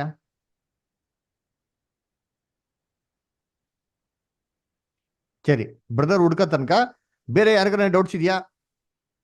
Anita Rose sister? ಇಲ್ಲ ಬ್ರದರ್, ಏನಿಲ್ಲ. Gaurav master? Amrita sister? Okay. Manu brother? Rupal sister ಹೇಳಿ. ಇಲ್ಲ ಬ್ರದರ್, ಏನಿಲ್ಲ. ಓಕೆ, ಸರಿ. ಓಕೆ, ನಳಿನಾಕ್ಷಿ ಮೋಹನ್ ರಾಜ್ ಸಿಸ್ಟರ್ ಏನೋ ಡೌಟ್ಸ್ ಇದೆಯಾ? ಇಲ್ಲ ಬ್ರದರ್. Okay, Nutan brother? ಇಲ್ಲ brother, thanks. Okay, Shanth Kumar brother? Okay, Prema Yogesh sister? ಇಲ್ಲ. Okay, Rangaswamy brother?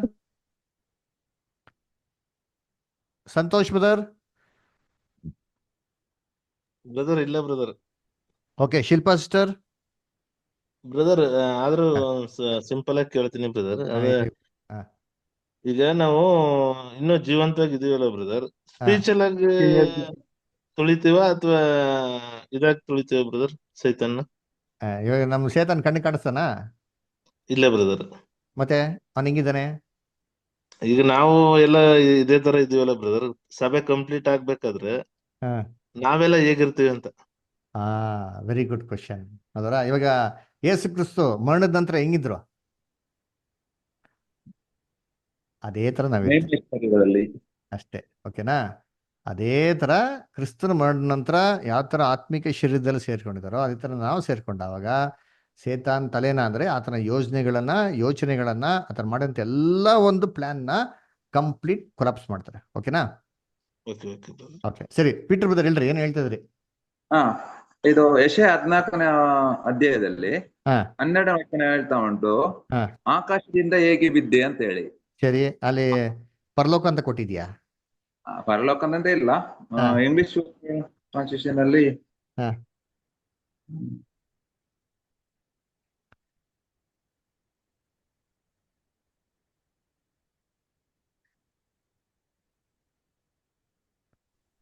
ಬ್ರದರ್ ಇದೊಂದು ಫ್ರಮ್ ಹೆವನ್ ಅಂತ ಉಂಟು.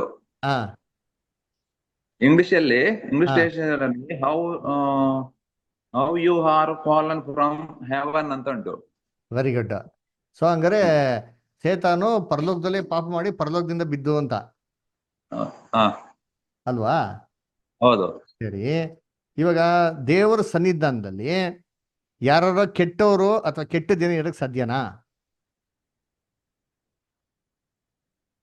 ಕೆಟ್ಟವರು ಇರ್ಲಿಕ್ಕೆ ಸಾಧ್ಯ ಇಲ್ಲ, ಆದ್ರೆ ಪಾಪ ಮಾಡುವ ತನಕ ಅವನು ಅಲ್ಲಿದ್ದ ಅಂತ ಹೇಳಿ. ಓಕೆನಾ? ಪಾಪ ಮಾಡಿದ ನಂತರ ಕೆಳಗೆ ಬಿದ್ದ.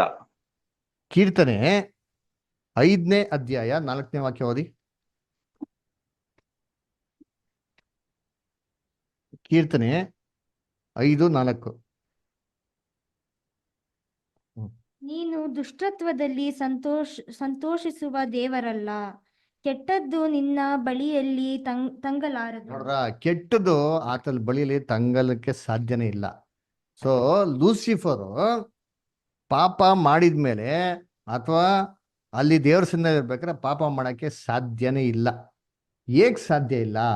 ಪರಿಶುದ್ಧನಾಗಿರೋ ದೇವ್ರ ಸನ್ನಿಧಾನದಲ್ಲಿ ಪಾಪಿಷ್ಟು ಯಾರು ನಿಲ್ಲಕ್ಕೆ ಸಾಧ್ಯನೇ ಇಲ್ಲ.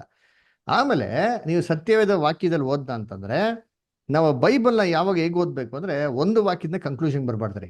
ನಾವು ಫಸ್ಟ್ ಕ್ಲಾಸ್ ಅಟೆಂಡ್ ಮಾಡಿದಿರಾ ನೀವು? ಔಟ್ ಸ್ಟಡಿ ಬೈಬಲ್ ಕೇಳಿದಿರಾ ನೀವು? ಪಾಠನ ಬೈಬಲ್ ಹಿಂಗೆ ಓದ್ಬೇಕು, ಇಲ್ಲಿ ಸ್ವಲ್ಪ ಅಲ್ಲಿ ಸ್ವಲ್ಪ. ಓಕೆನಾ? ಸೊ ಇಲ್ಲಿ ಯೆಶಾಯದಲ್ಲಿ ಹೇಳಂತ ಮಾತು ಅದಕ್ಕೆ ದೃಢಪಡಿಸೋದಕ್ಕೆ ಬೇರೆ ವಾಕ್ಯ ಏನಾಗಿರ್ಬೇಕು ಇರಬೇಕು. ಅದ್ರ ಎಲ್ಲಪ್ಪ ಇದೆ ಅಂದ್ರೆ ಎಜಿಕೇಲ್ 28ನೇ ಅಧ್ಯಾಯದಲ್ಲಿದೆ.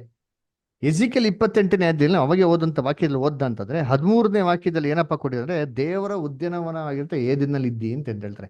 ಅಲ್ಲಿ ಏನ್ ಮಾಡ್ತಾ ಇದ್ರು ಏದೇನಲ್ಲಿ ಅಂತಂದ್ರೆ 14ನೇ ವಾಕ್ಯದಲ್ಲಿ ಏನ್ ಕೊಟ್ಟಿದೆ ಬೇಕು ಓದಿರ್ಬೋದ? ಪೀಠ ಬದ ನೀವು ಕನ್ನಡ ಓದ್ತೀರಾ?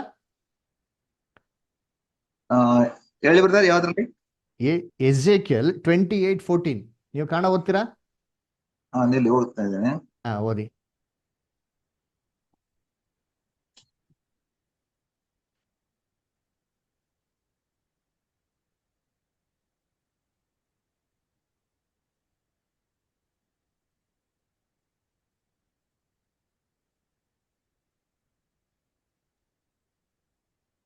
ಸರಿ, ಬೇರೆ ಯಾರು ಓದ್ತೀರಾ?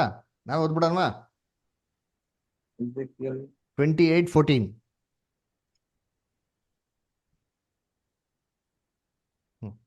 ಓದ್ತೀನಿ. ಇದು ನೀನು ರೆಕ್ಕೆ ತೆರೆದು ನೆರಳು ಕೊಡುವ ಕೆರೂಬಿ ಆಗಿದ್ದಿ. ರೈಟ್. ಇವಾಗ ಒಂದ್ ನಿಮಿಷ. ಇವಾಗ ಇವರು ರೆಕ್ಕೆ ತೆರಳು ನೆರಳು ಕೊಡುವಂತ ಕಿರುಬಿ ಎಲ್ಲಾಗಿದ್ರು? ಪರಲೋಕದಲ್ಲಿದ್ರ? ಇದು ಭೂಲೋಕದಲ್ಲಿ ತಾನೇ ಹೇಳ್ತಾರದು. ರೆಕ್ಕೆ ತೆರೆದು ನೆರಳು ಕೊಡಕ್ಕೆ ಪರಲೋಕದಲ್ಲಿ ಯಾರು ನೆರಳು ಕೊಡ್ಬೇಕು? ಪರಲೋಕಕ್ಕೆ ಯಾರು ರಕ್ಷಣೆ ಕೊಡ್ಬೇಕು? ಇಲ್ಲಿ ಮನುಷ್ಯನ ಭೂಲೋಕದಲ್ಲಿ ಸೃಷ್ಟಿ ಮಾಡೋಕೆ ಮನುಷ್ಯನ್ಗೆ ಏನ್ ಮಾಡ್ಬೇಕಾಯ್ತು? ಒಂದು ಪ್ರೊಟೆಕ್ಷನ್ ಕೊಡ್ಬೇಕಾಗಿತ್ತು ಅಲ್ವರ? ಆ ಕೆಲ್ಸನ ಲೂಸಿಫರ್ಗೆ ಏನ್ ಮಾಡಿದ್ವು? ವಹಿಸಿದ್ದು ಅಲ್ವರ? ಆ ಕೆಲ್ಸನ ವಹಿಸಿದ ಮೇಲೇನೆ ಅವನಲ್ಲಿ ಏನಾಯ್ತು? ಈ ಒಂದು ಕೆಟ್ಟ ಆಲೋಚನೆ ಅಂತ ಉದ್ಭವ ಆಯ್ತು ದೇವ್ರ ವಿರುದ್ಧವಾಗಿ. ಇದೆಲ್ಲ ಆಗಿದ್ದಿಲ್ಲಿ ಅಂತಂದ್ರೆ ಭೂಲೋಕದಲ್ಲಿ. ಅದಕ್ಕೆ ನೋಡ್ಬೇಕ್ರೆ ಅವರು ಪರಲೋಕದಿಂದ ನೀನು ಹೇಗೆ ಬಿದ್ದಿ ಅಂತ ಏನಪ್ಪ ಅರ್ಥ ಅಂದ್ರೆ, ಅಷ್ಟು ಉನ್ನತವಾಗಿರಂತ ಒಂದು ಏನ್ರಿ ಸರ್ವ ಸುಲಕ್ಷಣ ಶಿರೋಮಣಿ ದೇವ್ರ ವಿರುದ್ಧವಾಗಿ ಅಹಂಕಾರದಿಂದ ಹೆಮ್ಮೆಯಿಂದ ಪಾಪ ಮಾಡ್ದವಾಗ ನೀನು ಅಲ್ಲೂ ಉನ್ನತ ಸ್ಥಾನದಿಂದ ನೀನು ಹೇಗಪ್ಪ ನೀನ್ ಕೆಳಕ್ಕೆ ಬಿದ್ದೆ ಅಂತಂದ್ರೆ, ಲಿಟರಲ್ ಆಗಿ ಪರಲೋಕ ತಳ್ಬಿಟ್ರು ಬಿದ್ದೋಗ್ಬಿಟ್ರು ಅಂತಲ್ಲ ರೀ. ಅದರ ಅಂತ ಉನ್ನತವಾದ ಗೌರವವಂತ ಸ್ಥಾನದಿಂದ ದೇವ್ರು ಏನ್ ಮಾಡಿದ್ರು? ಇವ್ರನ್ನ ಆ ಸ್ಥಾನಕ್ಕೆ ವಾಪಸ್ ಏನ್ ಮಾಡಲಿಲ್ಲ? ಸ್ವೀಕಾರ ಮಾಡಲಿಲ್ಲ ಅಂತಂದ್ಬಿಟ್ಟು. ಅರ್ಥ ಆಯ್ತಾ? ಲಿಟರಲ್ ಆಗಿ ಪರಲೋಕದಲ್ಲಿ ಇದ್ರು, ಪರಲೋಕದ ಪಾಪ ಮಾಡ್ಬಿಟ್ರು, ಆಮೇಲೆ ದೇವ್ರ ಕೆಳಗೆ ತಳ್ಬಿಟ್ರು, ಭೂಲೋಕಕ್ಕೆ ಬಂದ್ಬಿಟ್ರು, ಭೂಲೋಕ ನಾಶ ಮಾಡ್ಬಿಟ್ರು ಅಂತಲ್ಲ ರೀ. ಎಲ್ಲ ಚೆನ್ನಾಗೇ ಇತ್ತು. ಇವ್ರನ್ನ ಇಟ್ಕೊಂಡೇ ಭೂಲೋಕಕ್ಕೆ ಸೃಷ್ಟಿ ಮಾಡೋದು. ಯೋಬ 38:6 ಮತ್ತೆ 7 ಹೇಳ್ತಿರಲ್ಲ. ಸೊ ಅಲ್ಲಿ ಏನಾಯ್ತು ಅಂತಂದ್ರೆ, ಭೂಲೋಕಕ್ಕೆ ಬಂದಿದ್ಮೇಲೆ ಈ ಒಂದು ಜವಾಬ್ದಾರಿ ತಗ್ಗಿಸ್ಕೊಂಡು ದೀನಭಾವನಾಗಿ ಒಂದು ವಾಚ್ಮನ್ ತರ ಕೆಲಸ ಮಾಡಕ್ಕೆ ಜವಾಬ್ದಾರಿ ಕೊಟ್ಟವಾಗೇನೆ ಅವ್ರು ಏನಾಗಿದ್ದು? ಹೆಮ್ಮೆ ಅಂತಂದ್ಬಿಟ್ಟು ಬಂದಿದ್ದು. ಅವಾಗ ಏನ್ ಮಾಡಿದ್ರು? ಆದಾಮ್ ರಾಜನ, ನಾನು ರಾಜನಾಗ್ತೀನಿ, ನಾನು ಏನ್ ಮಾಡ್ತೀನಿ? ಉನ್ನತ ಸರಿ ಸಮಾನ ಆಗ್ತೀನಿ. ಓ ದೇವ್ರು ಬ್ರಹ್ಮಾಂಡಕ್ಕೆ ರಾಜನ, ನಾನು ಭೂಮಿಗೆ ಏನಾಗ್ತೀನಿ? ರಾಜನಾಗ್ತೀನಿ ಅಂತ ಅವಾಗ ಏನ್ ಮಾಡಿದ್ರು? ಥಿಂಕ್ ಮಾಡಿದ್ರು. ಆ ರೀತಿ ನೋಡ್ಬೇಕ್ರೆ ಆದಾಮ್ ಮತ್ತೆ ಅವಳನ್ನ ವಂಚಿಸಿದ್ದು. ಓಕೆನಾ ಬ್ರದರ್? Okay, thank you. ಸರಿ, ಬೇರೆ ಇನ್ಯಾರಿಗೇನು ಡೌಟ್ಸ್ ಇದೆ? ರಮೇಶ್ ಪೂಜಾರಿ ಬ್ರದರ್ ಏನೋ ಡೌಟ್ಸ್ ಇದೆಯಾ? ಇದೊಂದು ಅಕ್ಷರ ಗೊತ್ತಿಲ್ಲ. ಒಂದ್ ನಿಮಿಷ.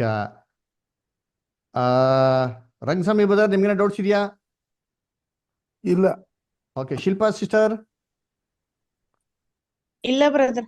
ಸುವರ್ಣ ಸಿಸ್ಟರ್? ಇಲ್ಲ brother. Timothy brother? Rupali sister? Vinayak Nayak brother?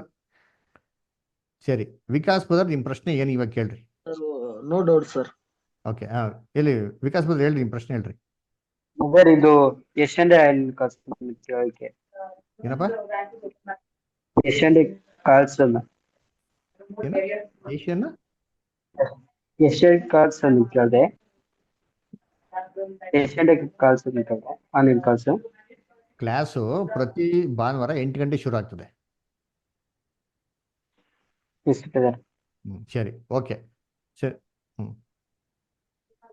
Revolution 20th chapter ಅಲ್ಲಿ ಹೇಳ್ತಾರಲ್ಲ 1000 ವರ್ಷ ಸ್ವಲ್ಪ ಕಾಲ ಬಿಡ್ತಾರೆ ಅಂತ, ಬಂಧನ ಮಾಡ್ತಾರೆ ಅಂತ, ಅವಾಗ ಜಜ್ಜದು ಅಂತನಾ ಅಥವಾ ಬಿಟ್ಟಾಗಿ ಅದಾದ್ಮೇಲೆ ಜಜ್ಜದ? ಬಿಟ್ಟಾಗಿದ್ಮೇಲೆ. ಓಕೆನಾ? ಸರಿ, ಬೇರೆ ಯಾರಿಗಾದ್ರು ಪ್ರಶ್ನೆ ಇದೆಯಾ ಬ್ರದರ್ ಸಿಸ್ಟರ್ಸ್? ಸರಿ, ಓಕೆ. ಹಂಗಾರೆ ಅಂತಿಮವಾಗಿ ನಾವು ಪ್ರಾರ್ಥನೆ ಮಾಡಿ ಏನ್ ಮಾಡೋಣ, ಕ್ಲೋಸ್ ಮಾಡೋಣ. ಇದನ್ನ ಪ್ರಾರ್ಥನೆ ನಡ್ಸ್ಕೊಡ್ಬೇಕಾಗಿ ನಮ್ಮ ಮಧ್ಯದಲ್ಲಿ